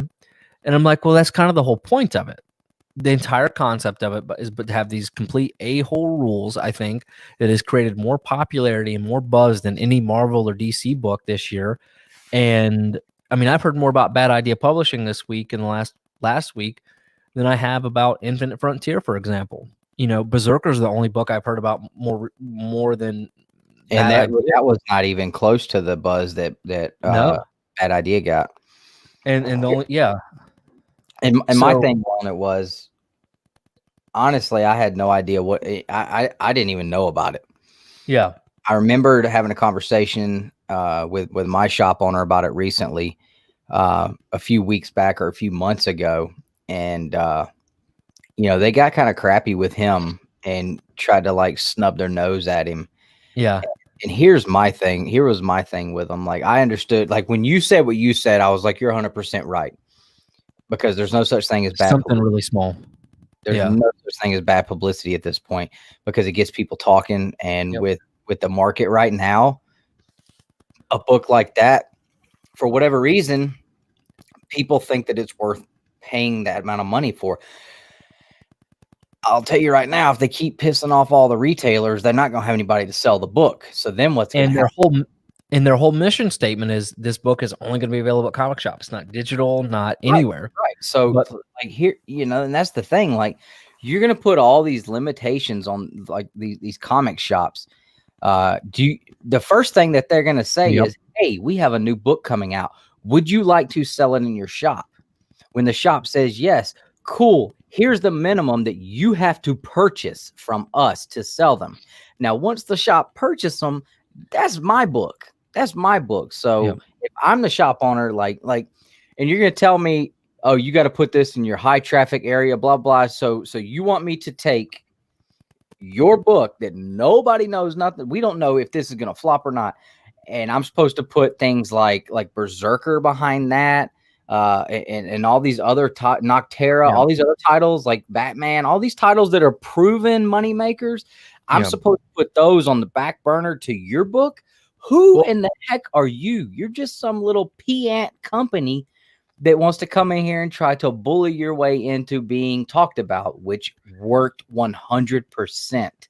And again, I think they did it because they knew it was going to happen. And again, everybody talked about it, man. I've heard nothing else about it. I mean, I was all involved waiting for stuff that be spoke about. But the issue is, if you step back, they keep doing this to the retailers, nobody's going to buy it. Yeah. And then you have issues like Josh is talking about, right? So if you buy 100 copies of issue number 1, I have absolute zero. I think he would have sold 100 copies within the first 2 hours, right? I think no problem. However, on number 4, if it sucks, now all of a sudden he's paid $250 a piece for another 100 copies plus shipping on them. So that's several $100 out the door. Now, I have heard of other retailers, what they've done is said, hey, if you're going to buy number 1, you also have to buy 1 through 4. And they've either billed up front for all of them, or, basically forced it on people, right? Yeah. Which that's a whole nother story. But And it just, so the concept of, I think a lot of people, what they like about this as a customer, as a person that's going to purchase the book from the shop, a lot of people like the fact that they know if my shop has them, I should be able to have no problem getting one and getting a cover price with no problem. And that's what people are saying. Like, this is such a great thing. But like what you're not seeing is like from the standpoint of the people who are the middle guy between this publisher and you getting the book is the shops who are dealing with all the garbage from these people that they're basically saying. We've seen the emails from your LCS owner, and it's just it's from a like you said, a customer. To me, their attitude looks like hi, we're Bad Idea Comics. You need us to succeed as a comic book retail store. Yeah. And it's like, no, I think you need to back up and understand, especially since you're saying it's only gonna be sold in shops. Like you need me. I do not need you. My shop will continue going next week without your book inside. I don't need you and all the frustration and issues that you're giving me, because especially with this whole thing tacked on where if you order 500, if you order 100 copies of number 1, guess what? You're ordering 100 copies of number 4. No ifs, ands, or buts about it. Yeah. How many people are actually going to buy this through issue number 4? I mean, not saying it's not a good story. I haven't read it, but I mean, there are tons of people that just buy number 1s because they're number 1s. Yeah. They don't. I did this. And there's tons of people that are going to purchase this because it's a number 1, because there's that what if factor, but they're not going to purchase the number 2, the number 3, and the number 4s. But then the shops are stuck with them because they want to bring the book in because they have customers that want to get it. So now you're gonna, they're really biting the hand that feeds them is what they're doing. Yeah. And again, like I told you, because you were getting pretty worked up about it. And I'm like, look, at the end of the day, it's one publisher, it's one book. It's not DC, it's not Marvel doing it. None of the comic shops local to me did it. Haven, the big shop that I expected fully to do something like this. None of these shops really in Atlanta did it, except for 1 or 2. I found a place down in Gadsden that I happened to see a Facebook post, and I commented. I was like, hey, do you guys have any more left? And I'm thinking I'm just going to get a second print. And he ended up shipping me a first print. Super nice guy, by the way. And then I messaged him later and I was like, hey, I know you have to, like what Josh is saying, you have to order the same amount for issue 1 for the rest of them. If you will, just go ahead and set me up to take 2, 3, and 4, because if the story sucks, whatever, but at least hopefully that takes some heat off of them as losing some money on it. But, I was just expecting a second print. But again, at the end of the day, if they keep doing this, it's going to keep going out. People are going to, clamor for it and whatnot. And they're like pre-screening some shops, like asking about the shop, and then like, well, we don't know if your shop is actually going to be, basically like, we don't know if your shop's actually going to be worthy of holding our Mjolnir. We're not sure about you. Like, which is the issue of it, right? Who are you? Yeah. I mean, like, who are you? You should be, begging these shops to put these books in your store. Like, if you want to put your rules on them, that's fine. My issue is their attitude towards the shops. Like, we don't need all of you guys. We're just going to take some of you guys who we think are actually going to be our best bet. Like, we don't need to put this book in every shop, some rinky-dink shop out in the middle of nowhere. We're not even going to bother with you guys. Like that's a really poor attitude to have. Yeah. Towards the people that are literally making. See, that's the thing. You have to get approved, and that's what's like. Yeah, it's crazy, man. But you know what though? If enough LCSs are sick of it, they're not gonna have anywhere to sell, right? And at the end of the day, I know people are upset about the you can't sell for cover price and stuff like that. It's forcing shops to tell their customers, like, if you want issue number 1, you have to buy all the issues. Like, and that's going to be, and that's a tough conversation, right, Josh? If I'm a comic book retailer and I already margins are tight, comics just, whatever, and now I'm expected to commit X amount of dollars, knowing that my return from 1 to 2, like Josh just said, 50 to 60% drop. I mean, that is a huge margin, book after book after book, right? I mean, that $300-400 a month could be make or break bills. They're 1 per customer, man. So unless you put on a disguise, Exactly. like they're supposedly, like, you can't even, it's not even supposed to be 1 per customer per day. It's like 1. That's it. 1 and done. Yeah. Like, you can't come in tomorrow and buy another one, or you'll be banned from selling their books. I mean, that's like they're, and like that kind of stuff. Like, I'm not saying is like, I'm not killing them for that. My whole grievance, issue with them is the attitude towards shops, because you guys know us. We are very pro, our LCS. I mean, a lot of people don't like that about us. A lot of people don't, they think that the LCSs are the devil, and we're not. And some of them can be. Yes, there are LCS. There are shops out there that are run by horrible people, horrible run shops, but we also know that there is a huge amount of them that are ran by great people, and they're great places, and those are the ones that we support with everything we can, because the LCS is the most important part of it. I mean, and like I said, in Legion, so and like and you look at somebody like Boom, where they have, and I believe it's returnable, right? So Boom is not only looking up for the customers, but also the retailers. And I think that's what separates the two. But let's be realistic. What they did worked. It has people trying to find this book everywhere possible. And to be candid with you, it's like, if you get one, I don't see why you wouldn't put it up there and just see if it sells. Like, it's just I mean, it's insane, man. But honestly, I think it's going to be a short-term hold. I think these things are going to drop significantly, especially these $30 for not first prints.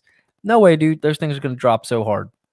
But yeah, I think at the end of the day, it for us as the perspective, it's kind of how it was forced upon the LCSs that if you want to be a part of this, then you're going to abide by. You're going to take the financial risk, right?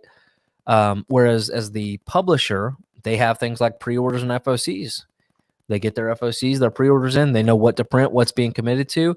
There's not as much financial risk, right? So that's, I think, our perspective on it. So, no, they're not being forced to put the books on the shelves, but if they have customers that want them, so like, and then how many of the customers are just customers who want to get into it and are going to be in it for the long haul, and how many of them just want the 1 copy, and shop be damned if you have to buy 4 copies. I'm not buying the other ones. Like, I'm just buying the 1. Like, and again, it's not like it's stuck with backstock all the time, but I mean, it's just another reason to add into it. I don't know. I mean, we can go back and forth with this all day. I mean, I think we're probably in the minority of the feeling we do, but the books are issue number 1 is selling, right? But if once it gets to issue 3 and 4, if they're stuck with 90% of what they purchased, that margin's now gone. It's in back stocks, or it's about to hit dollar bins. Mm-hmm. You got to remember, I mean, I don't know what the price is per book on these, but most times it's about 50%. So if it's a $4.99 cover price or $3.99, somewhere between $2 to $2.50, okay, and per issue, plus the shipping on these are not cheap, right? And so say you did good on issue 1, issue 2 does a little worse, 3 does a little worse, issue 4 does horribly, which happens often. All the margin from issue 1's gone. So, and they have a minimum. Yeah, and that's the thing. Order a minimum, and it's like, so it's not like they can just. I think the minimum is like around like 2,000, and that so you figure if there's what, how many issues? 4 issues. I don't think it was 2,000, but Josh maybe can say, because 2,000 is a lot. But I know John was telling me like it was going to be like a $2,000 order, maybe for all issues combined. That might have been it. But I mean, still, like, that's a lot of money. But yeah, so you can't. you can't order to sell out, then no, like not 2,000 books, $2,000. oh, okay. Oh, okay. Okay. Okay. $2,000 order. So that probably would have been close to, what is that, $100? That was going to be the minimum. Was like a $2,000 minimum. With what the cost was going to be. So you figure over 4 issues, you got $8,000 invested into this book, and maybe number 2 sells half decent, number 3, number 4. So that's a lot of money that's sitting out there on top of everything else that's still going to be sitting out there. So why would you take the chance to add to it if you don't have to? I don't know, but we're not saying, we know number 1 is not a factor. Like number 1 is not what we're talking about. We're talking about once you hit following that you have to order. And then number 1s are selling, man, because you have those folks going around buying them and flipping them. People probably aren't going to do that with 2, 3, and 4, right? It's not going to happen. So, and there's no retail, there's no retailer 1 in 10s, 125s to help make up on the margins of those. You know, like I said, I understand what they want to do. Yeah. But Josh mentioned earlier, reality is different for these retailers. And at the end of the day, nobody has to actually carry them at the store. That's kind of what I told Dustin earlier. I was like, yeah, I know everybody's kind of, people either really love it or they hate it, and that's fine, whatever. But at the end of the day, nobody's forcing it upon anybody. So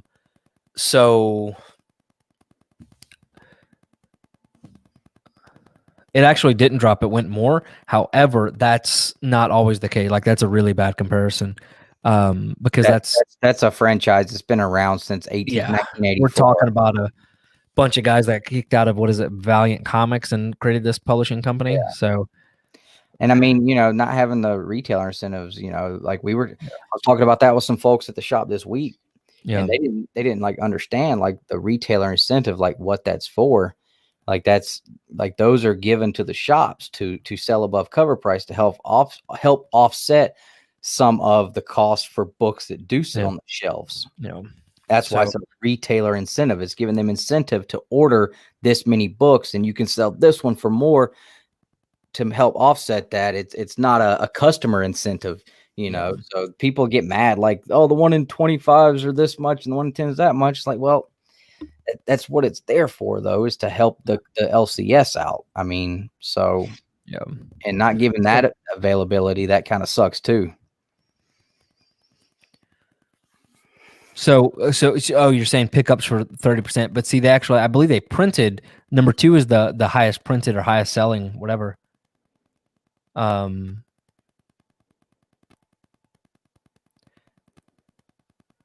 but again, Mark, so regardless, whatever the data is, they have to order 100 for 1, 2, 3, and 4, say, for example. So if they order 100, sell out 100 day 1 or issue 1. And then say the drop is 50% based on Josh, what he's saying. So on issue 2, they only sell 50 out of 100. Now they're sitting on 50 books. Say there's another 20% drop for issue 3. Now you're selling about 30% of what you did for issue 1, right? For maybe say it's just absolutely awful. All of your margin based on number 1 has now just gone off the window. And you know, and that's fine. But it's not a scenario where you're going to be able to do that. And, you know, I'm right there with it. Like I get Dustin riled up all the time and I enjoy it. But in this scenario, the idea of ordering to sell out, it's not possible. They don't give you the ability to do so because you have the minimum and then you have to make the commitment. And you know, say he does sell all 100, 200 of the first one, and then issue 2, he has 100 sitting there. You know what I'm saying? Now? I said, and I'm not a commitment type of guy. And you know what? I like to be loosey-goosey out here. And like I said, you know, whenever I ordered it from Dragon Quills, and, you know, I messaged them back and I said, hey, go ahead and set me up for 2, 3, and 4 because I felt like that was the right thing to do the more I looked into this. A Dragon Quill? Is that like a writing? That's the LCS down in Gadsden. Oh, I'm thinking like a writing utensil. No, yeah. But like I said, I mean, honestly though, kudos to those guys, not for having the book or selling it to me, but just how fast they responded to a comment. And then literally within minutes, I had somebody calling me, taking my payment information. It was showed up like 2 days later. Like super kudos to those guys. And I wanted to be like, hey, if you have any more and you want to sell out, let me know. I'll post your contact information and it'll be gone in a second. But I'm like, you know what? Give those local guys in Gadsden a chance to go buy the book from their comic shop and not, people like me calling them. But I didn't even call them till Thursday, I think is when it was. Or maybe it was, yeah, I think it might have been Thursday night I called them. I don't know. But Are you watching that 70s show? What? Is that 70s show behind you? No, that's WandaVision. Okay. Well, should we shift to hot topic number 2? We'll talk about WandaVision, then we can talk about the keys. Yeah, so we'll do WandaVision real quick. Yeah, but I didn't even call him. He posted on Facebook, and I just said, "Hey, if you have any more, let me know." And in this case, I mean, it wasn't even like it's not like I was calling to flip it. I just, it's still sitting in my my thing and where I recorded it. I didn't even know it was going to be the book when I did that unboxing video. But no, the guy was super cool about it. He's just like, hey, yeah, absolutely, man. So I guess he had a plethora of stuff sitting there. I thought it was going to be the second print though, because I didn't ask if it was first or second. I just wanted it for the story.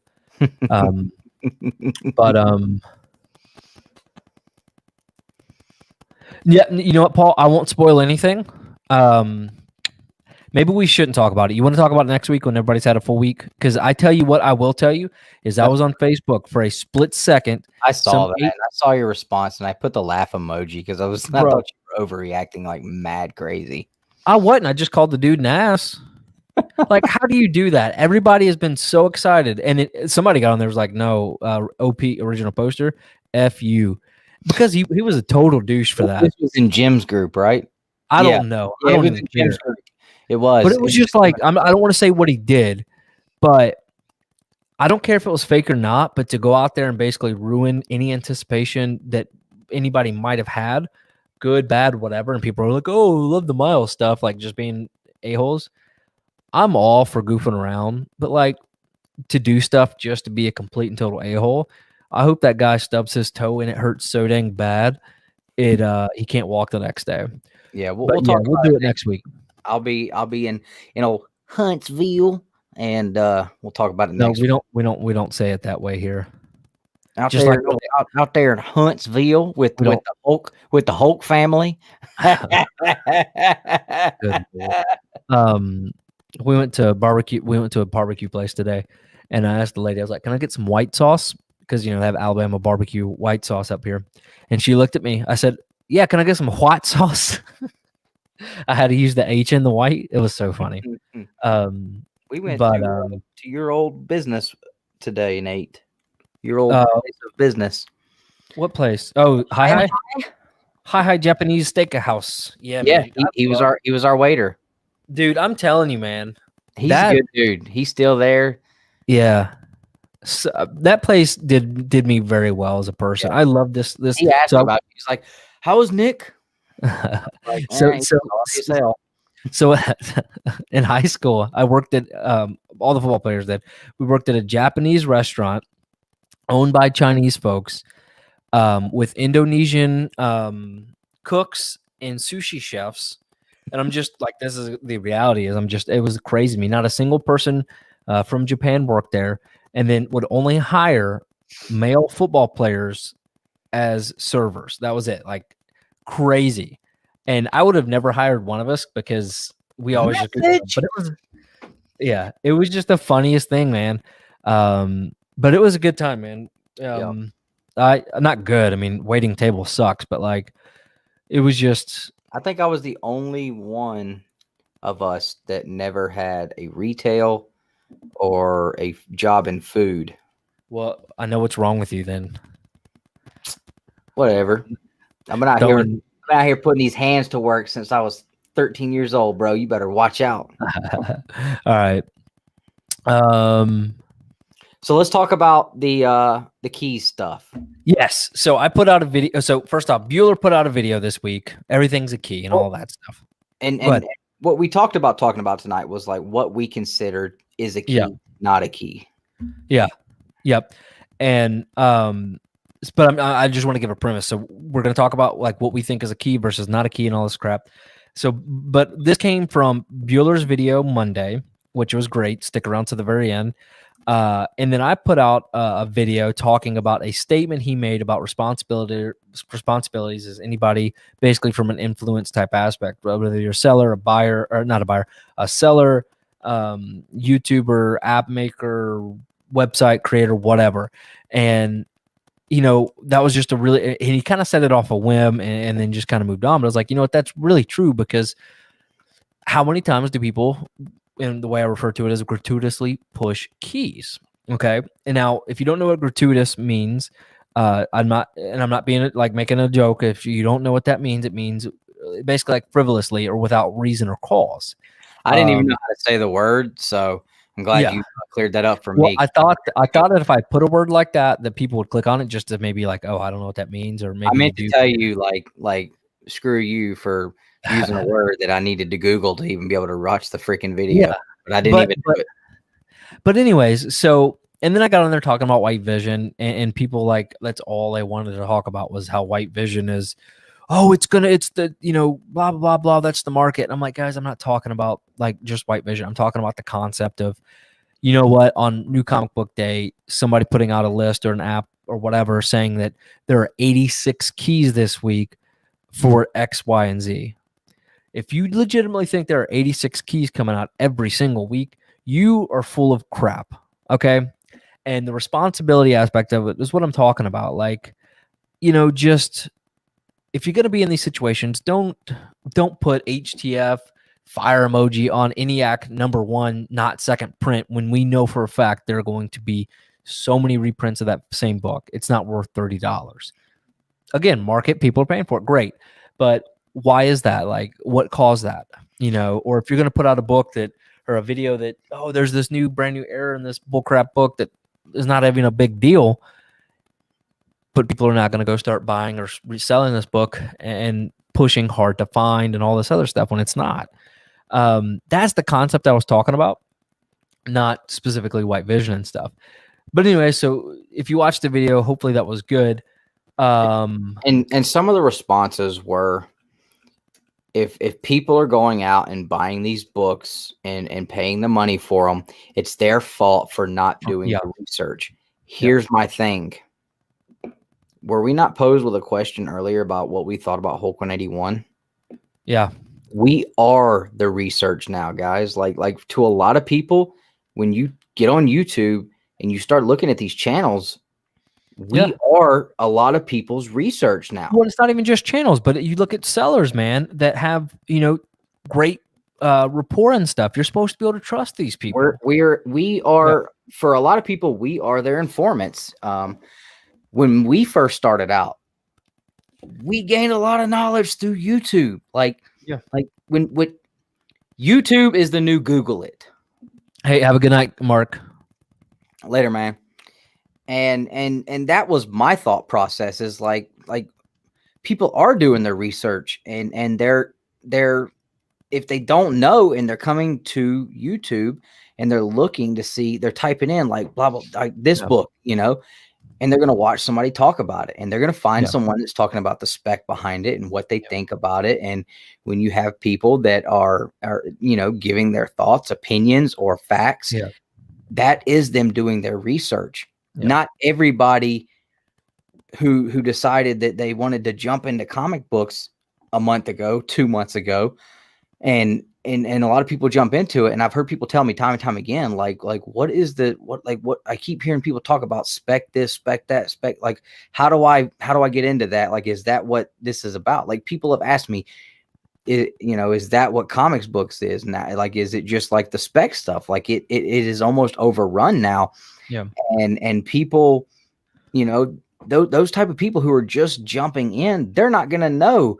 Well, if you want to see what the book's selling for, you can go to eBay, you can go to the Go Collect, you can go to Price Guide, you can go to all these places. Like, they're not going to know that.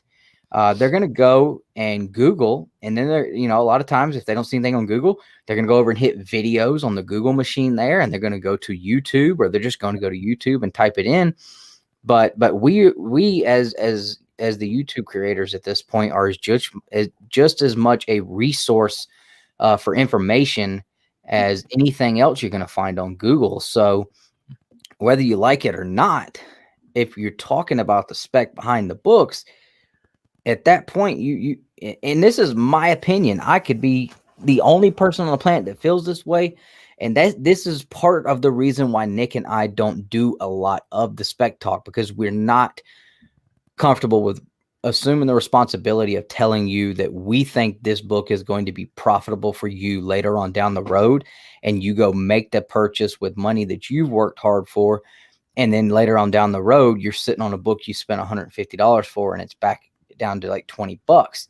You know, whether you think you will or not, like, you're going to have a little bit of you're going to be feeling a certain kind of way towards us over that, and that's why we don't go down that road, because we don't want to assume that responsibility. But not that we don't think we could do it. We put a lot of time and effort into everything we do. If we wanted to do spec, we could do spec, and we could do it as well as anybody. But we don't want to be on that side of the fence with you pointing fingers at us. So we prefer to just tell you what we like to, what we read, what we enjoy. Our top picks every week, those are books that we're reading, that we enjoy. And that's what I try to make sure that everyone knows. These are the titles that we are picking up, the ones that we're looking for. The top pick of the week, I always tell you guys, this is the title we were looking forward to reading the most this week. You will never, ever see a top pick on our channel that is talking about, this is going to be the big key of the week. This is going to be the hot book of the week. This is the title we're looking forward to reading the most this week. And the only thing we're trying to get you guys to do with our top picks is like, hey, this is stuff that we're reading. This is stuff that we think is great. If you're not reading it, here's what it's about. If you want to check it out, we're giving you a little bit of information on it, telling you what we think about it.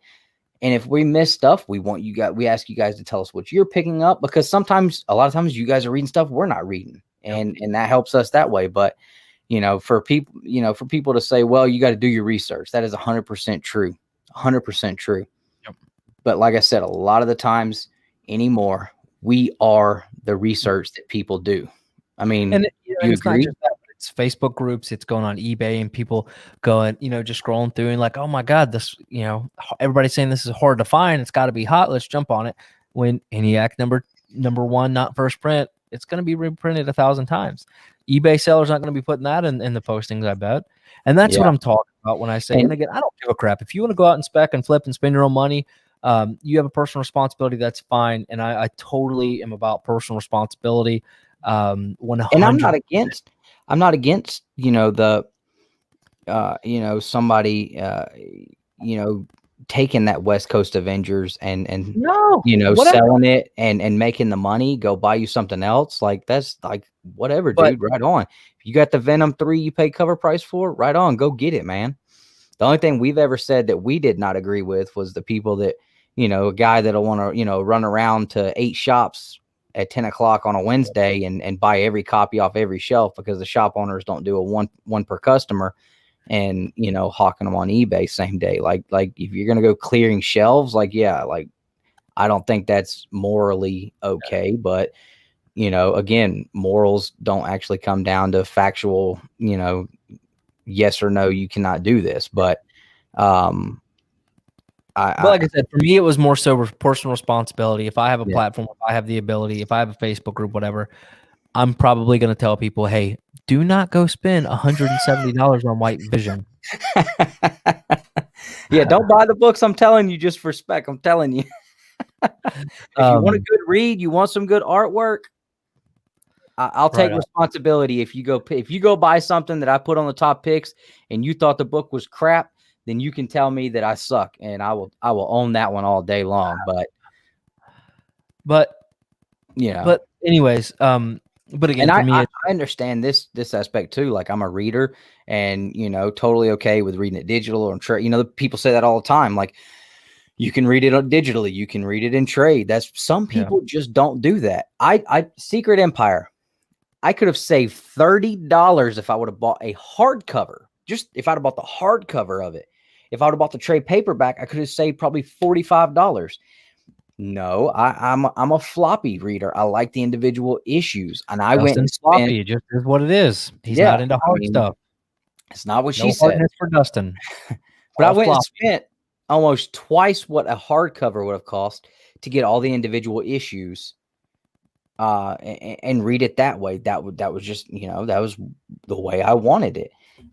That's how I collect. But to tell someone, that you if you didn't put it on your pull list or your FOC and you didn't get a copy, you don't deserve to have one. You are just have to read it digitally. Sorry.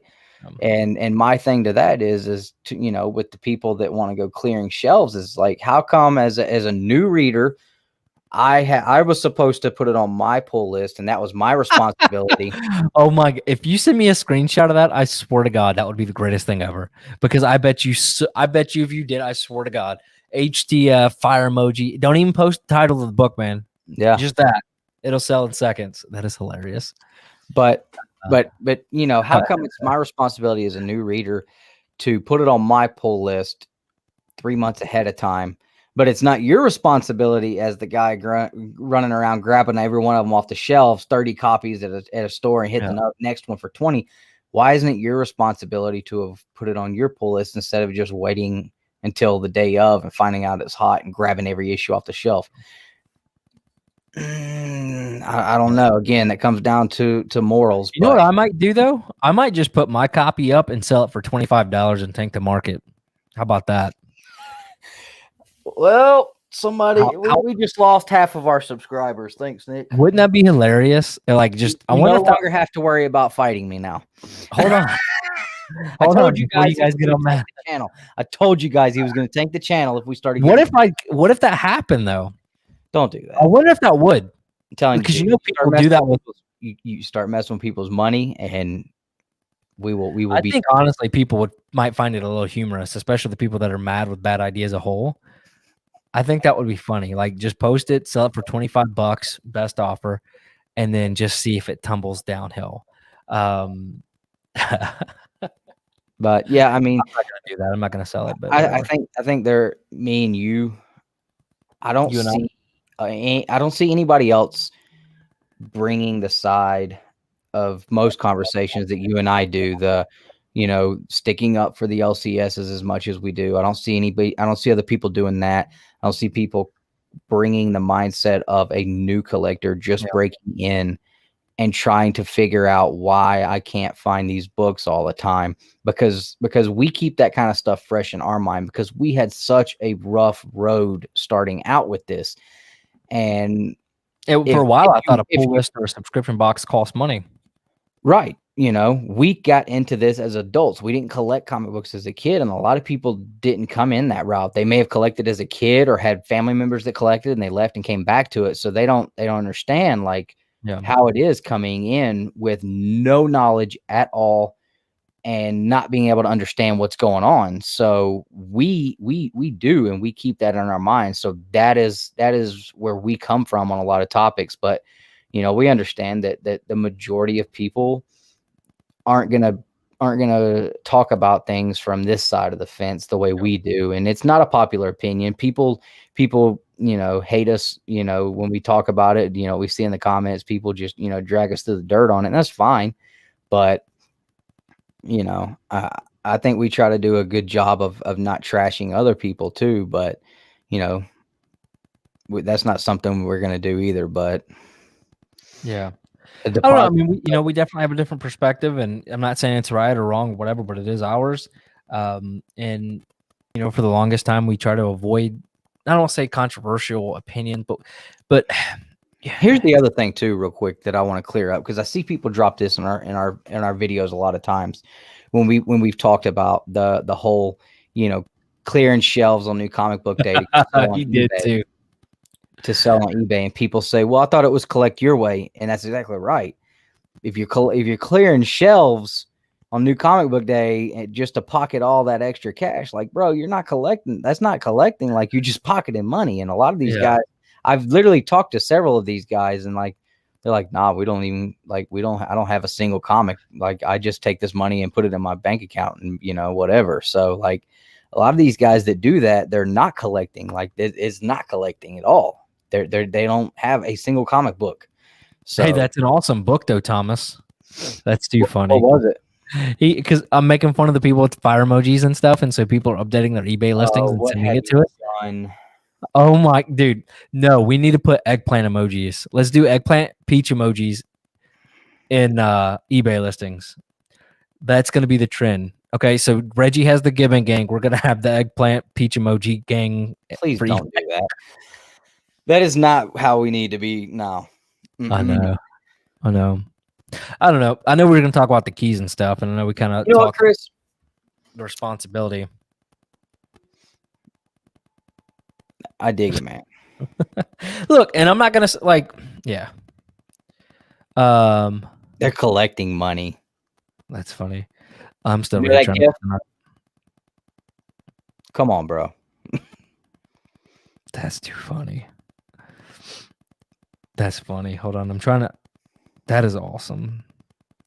But yeah, I don't know, guys. I mean, what are your thoughts on it? I know a lot of people got really stuck on that whole white vision thing. And I'm like, that was just like a 5-second example. Go back to the. Yeah, it was the most relevant thing. Yeah, and it was just, getting a thought at the time. But like, I'm just talking about the responsibility. Just don't be a, Well, untrustworthy. I mean, and like I'll even, talk about like that Mortal Kombat book. Okay. Hold on, because I can give a great example of false information that was put out.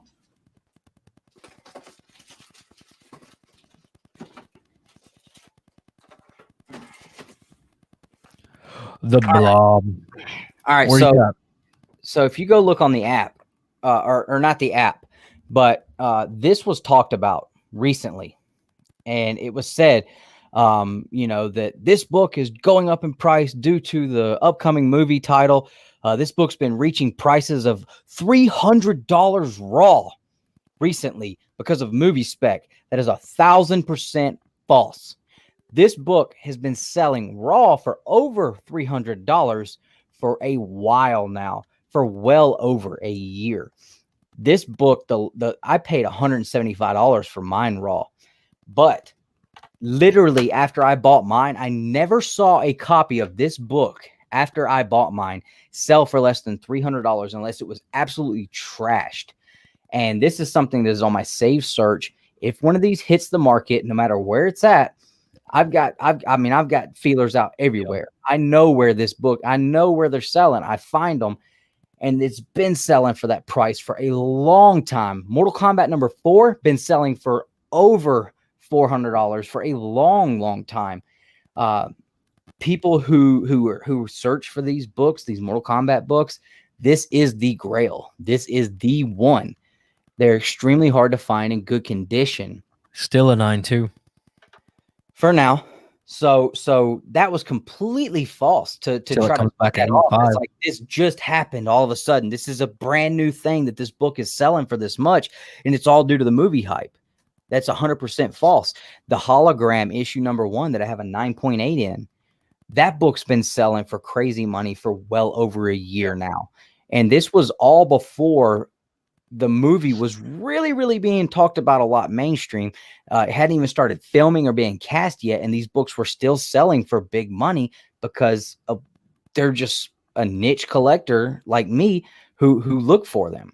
So to try to put that out there as like, oh, this is movie spec, it's something that, no, this book's been selling for that. So don't come tell me like if it had been any other book, they would have got it, it would have slid by, but you ain't sliding by on this one. Like, I know, all right, there ain't a whole lot of things that I can come on here and say, with 100% no doubt, this is what it is. But this book right here, you ain't gonna tell me nothing. And I'm not, that kind of pissed me off. I will say that, because, and then if you look on the app, like, they don't even have the right books up. Like, if you wanted to put out like the keys for this series, they didn't even have the right ones on there, honestly. So that was just my thoughts. But anyway, no, it ain't no dollar book, bro. Spider-Man ain't nowhere on this book. What are you talking about, homie? Get out of here. Get out of here. Probably, man. I ain't doing it, though. I bought some more last week. I had some come in this week. I already put them up, but I had a Goro number 1 and a Blood and Thunder number 4 come in. Oh, Lord. But I just need Dragon Ball Z to take off. Travis Wilson, that's the guy. I need his address. Okay. So Nick, let's end it by just going over some things like for me and you. I'll That go we first because consider I'm putting in the names for the wheel. Okay. All right. So, things that we consider to be a key. What do we in our minds for our purchases? What is considered a key? From me, obviously, a first appearance of a major character. Like literally 95% of books probably has some first appearance of a character that's never appeared before. That doesn't make it a key to me. So I'm going to be very specific when I say these. That doesn't make it a key to me. It's got to be a first appearance of a character of significance. Sabretooth, Ghost Rider, Captain America, the Ninja Turtles, you know, all the Mortal Kombat characters. Miles Morales, characters of significance. To me, that's the first appearance that matters. What do I ready not to draw for consider to this be? after this segment, guys? What do I not consider to be a key? And I guess we can talk first appearances first. Previews to me, no. And I talked about this in the first appearances video, so we won't harp on it too long. But to me, it's got to be a first appearance in continuity, part of the storyline. That actually has something to do with story progression, some kind of character development of some way. The Batman 89. You get her chin. Like, come on. But it's not a preview. So it's like you can call that a cameo, sure. But it's not a preview. It's not an ad this big in the book that it's just a picture of a book that's coming out. Like, I don't consider that a first appearance, for previews. I think it's crazy and insane what people are paying for those previews books of Miles Morales. There's no way I would do that. And that's those people's prerogative. But we're talking our personal feelings on what makes a key for us. I'm not buying a previews book, and I don't even care what it is. I mean, there is a Marvel comic, and I can't remember what the book is, but there's a Marvel comic book that shows a preview of Captain America #1 that predates Cap 1. That book is way cheap compared to any of the other Cap 1 books. Reprints and stuff like that, the early ones. But I mean, it's a pretty cheap book. You can't get any of the Golden Age Cap books are way more expensive than that one. But I'm not going to buy it. It doesn't count in my book as a first appearance. Is it neat? Sure. Do I think the Gobbledygooker or whatever it is the first appearance of the Turtles? Absolutely not. Absolutely not. It's a preview. It's showing me where their first appearance is going to be and how I can buy it. That's my opinion. Nick? Hey, Chris, reach out to us on Instagram, man. Let's talk about that, okay? Yeah, for sure. That's something we appreciate, man. For sure. Oh Lord, Chris Barrett, I can't put any more comments up, man. Good Lord. So for me, first appearance, deaths, and most importantly, personal preference. Yeah, absolutely. At the end of the day, man, you think it's key, that's fine. But for me, I'm, first appearance, unless it's like a Golden Age, Silver Age type deal where I'm never getting Batman or Tech Comics 27, then you might look at second, third, fourth, even the first Silver Age appearance, for some of the Batman villains, stuff like that, or even like Cap, first Silver Age appearance, stuff like that. That would be cool to have. Origins for me are pretty cool. I do like Origins. For example, like the Forever People #1, really awesome origin of Darkseid. But I tell you one thing that is intriguing to me and that we're gonna do stuff on is people actually don't read their Grail comics or have never read that. I thought that was an interesting poll we did. So yeah, and I think some people got confused about what I was saying in that poll. So I wasn't saying in that poll, like, obviously this is, I consider this to be a Grail for myself. Did I read this physical copy? No, absolutely not. Have I read the story? Yes. And that was what I was saying. Like, have you read the story? Not the physical. I think a lot of people haven't. I think a lot of people haven't. That's what I was saying. But I think a lot of people were saying, like, yes, I read the copy I had. I wasn't necessarily specifically saying, have you read the copy you own, but have you read the story? I think that I think what they understood, which I know some people said I've read it in trade or whatever. I think they were just adding some additional context. Okay. Yeah, but no, I think people did get what you were saying. Yeah. And I don't blame them. I mean, hell, let's be realistic. Tech Comics 27 isn't exactly a thrilling story. But it's the same thing with the Cap 1. So do you consider covers, certain covers, in your book, are there cover keys? there certainly can be. Where is I just bought one, actually. I mean, I can give you an example. Go ahead. I mean, to me, when I think of a cover key, the first one that pops in my mind is Hulk 340.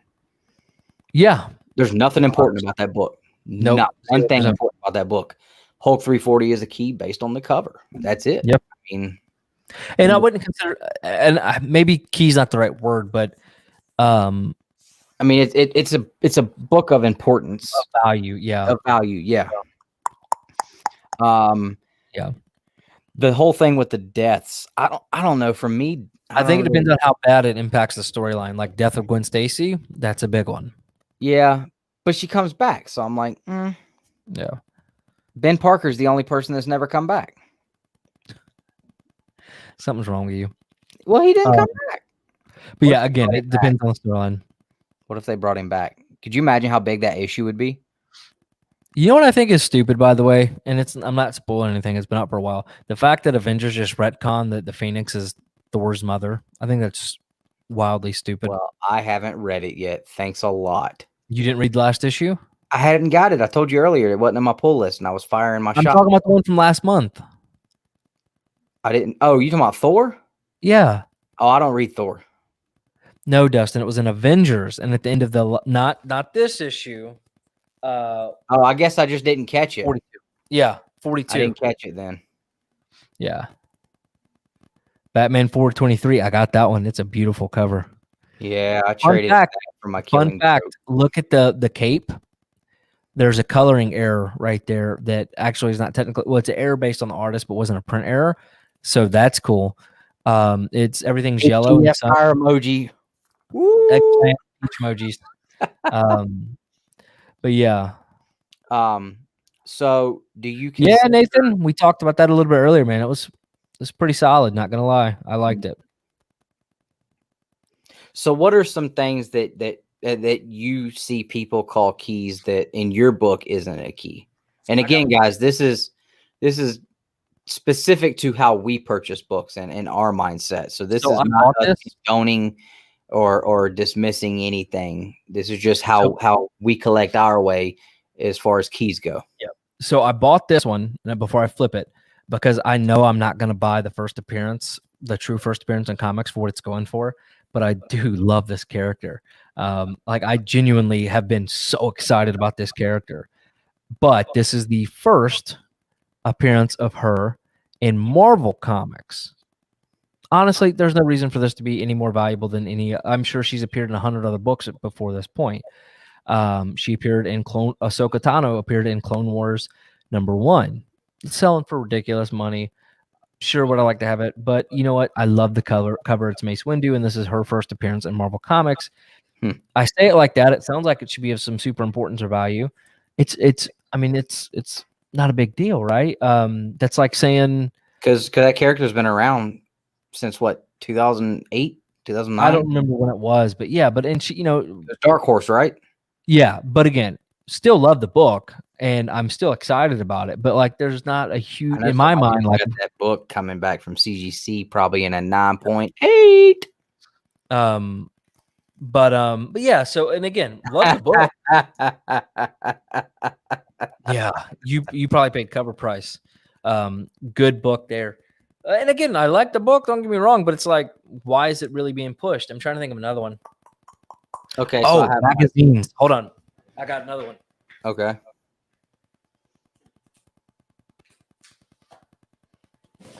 So, do you consider Tosh super quiet today? Not Nosh, Tosh, and Josh, Dewey Day Trader. I know they had a game today. They might have passed out early, man. So like this is a magazine, but people were going all over the place because it's like the first time The Mandalorian, and I bought it too. Don't get me wrong, but like, and it's selling for like $30-$40. It's a cool cover. I could have bought like 10 copies of that, dude. Yeah, Dave still had some on his shelf, like a week later. Yeah. So do you consider okay, let's use the example of the Daredevil, what was it, 25? I don't know about that one. The Elektra being Daredevil.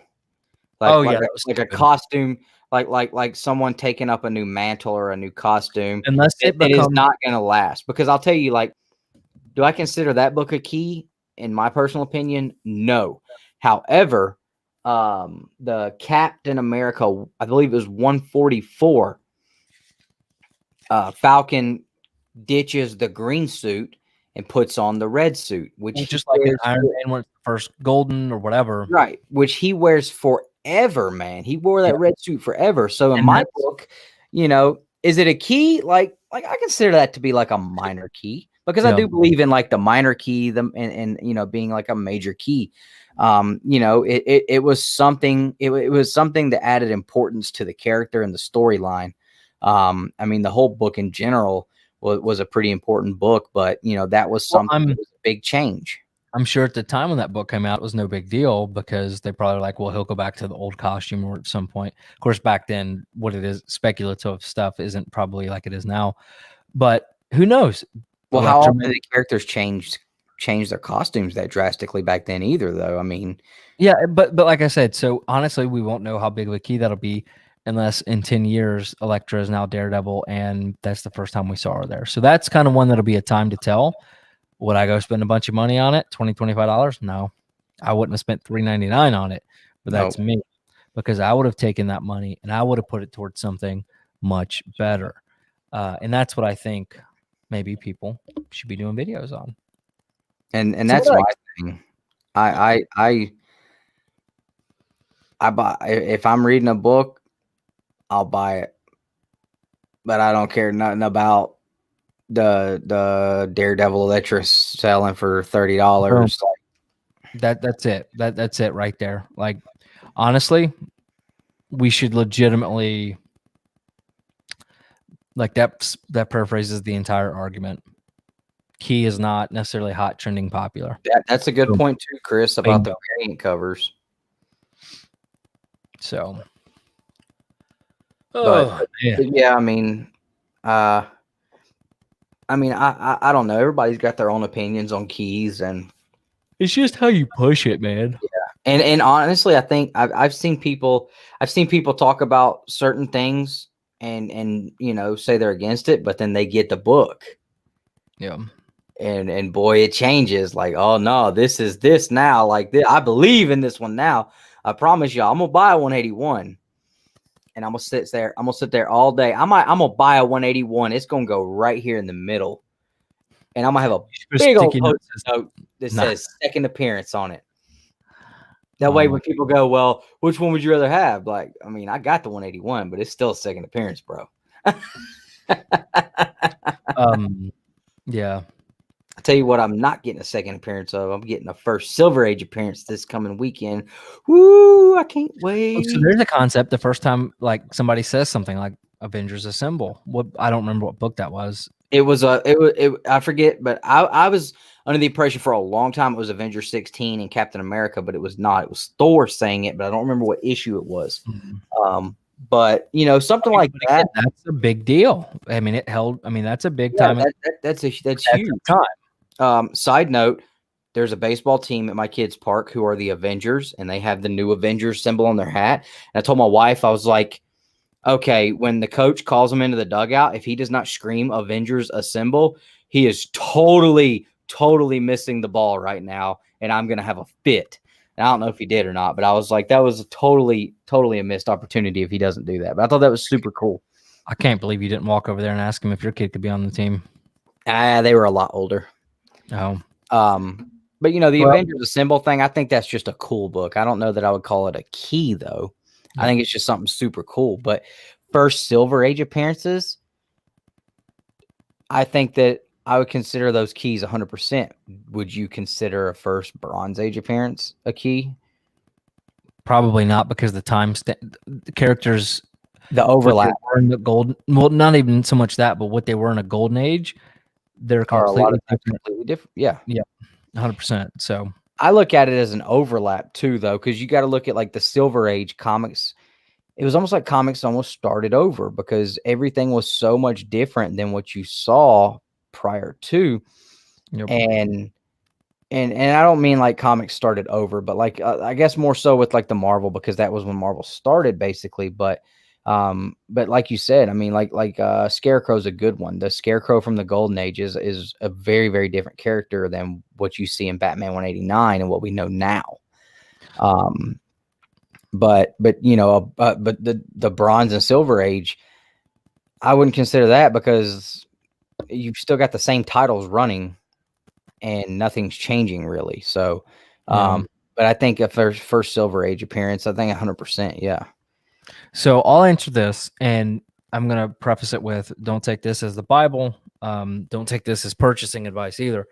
However, I see, even if he does die, I see Noel being a very big part of Marvel Universe going forward in some way or another. It may be, I don't know how King in Black will end, but they've invested so much time and effort. People have bought into this character. People love this character. And I think he has a very strong, I know you don't, but I think he has a very strong chance of being, I don't want to say a Thanos level figure, but somebody. I think they missed the boat on that in the comics. That was what I was thinking, that they could have built him up with, but I don't think that it was done justifiably. Yeah. But anyways, I picture him to be a long-term guy sticking around. So yeah, I agree on that, Chris. Yeah. So all right. So I tell you what we'll do then. Any final thoughts on the keys or anything like that? You know, I think like I said, keys are personal preference a lot of times, I think. Yeah. Don't let people try to influence you in changing your mind on what you think is a key just because of the price on it or something. I mean, you know, same thing we've always said, if you buy stuff, you know, that fits your collection that you love, then you won't ever have to worry about that. I mean, I didn't care if these books ever got hot. I paid $175 raw for this. If they were selling right now for $20, it would not hurt my feelings any. I would not be mad about it. I would go buy more of them 100% because I can never have too many Mortal Kombat books. But, you know, whether they go up or go down, like, I don't care. I love how much people love to give you crap. Oh man, I tell you what, 2 late nights like this in a row. Hashtag cancel Donnie Cates. Good Lord. All right, so I have all the names in here. Anybody that super chatted, I'm gonna do a thing for a chance to win one of these. I'm gonna ship them all out at the end of the month. So I believe, I forget the guy that won the first one. I don't forget. I know what it is, but just in case it's not, I don't want to repeat it. The guy from last week, I need his name. And so let's go ahead and randomize. I like where Corey's head is on this one, man. What? I like where Corey's head is on this one. All right, and I'm going to double check. So again, anybody that super chatted $1.90 each time you did it, basically in increments of $1.99, because that's all YouTube did. You got to enter it in, and I'm going to cut off right now. So like if you super chat, I don't see any, like this is on the list.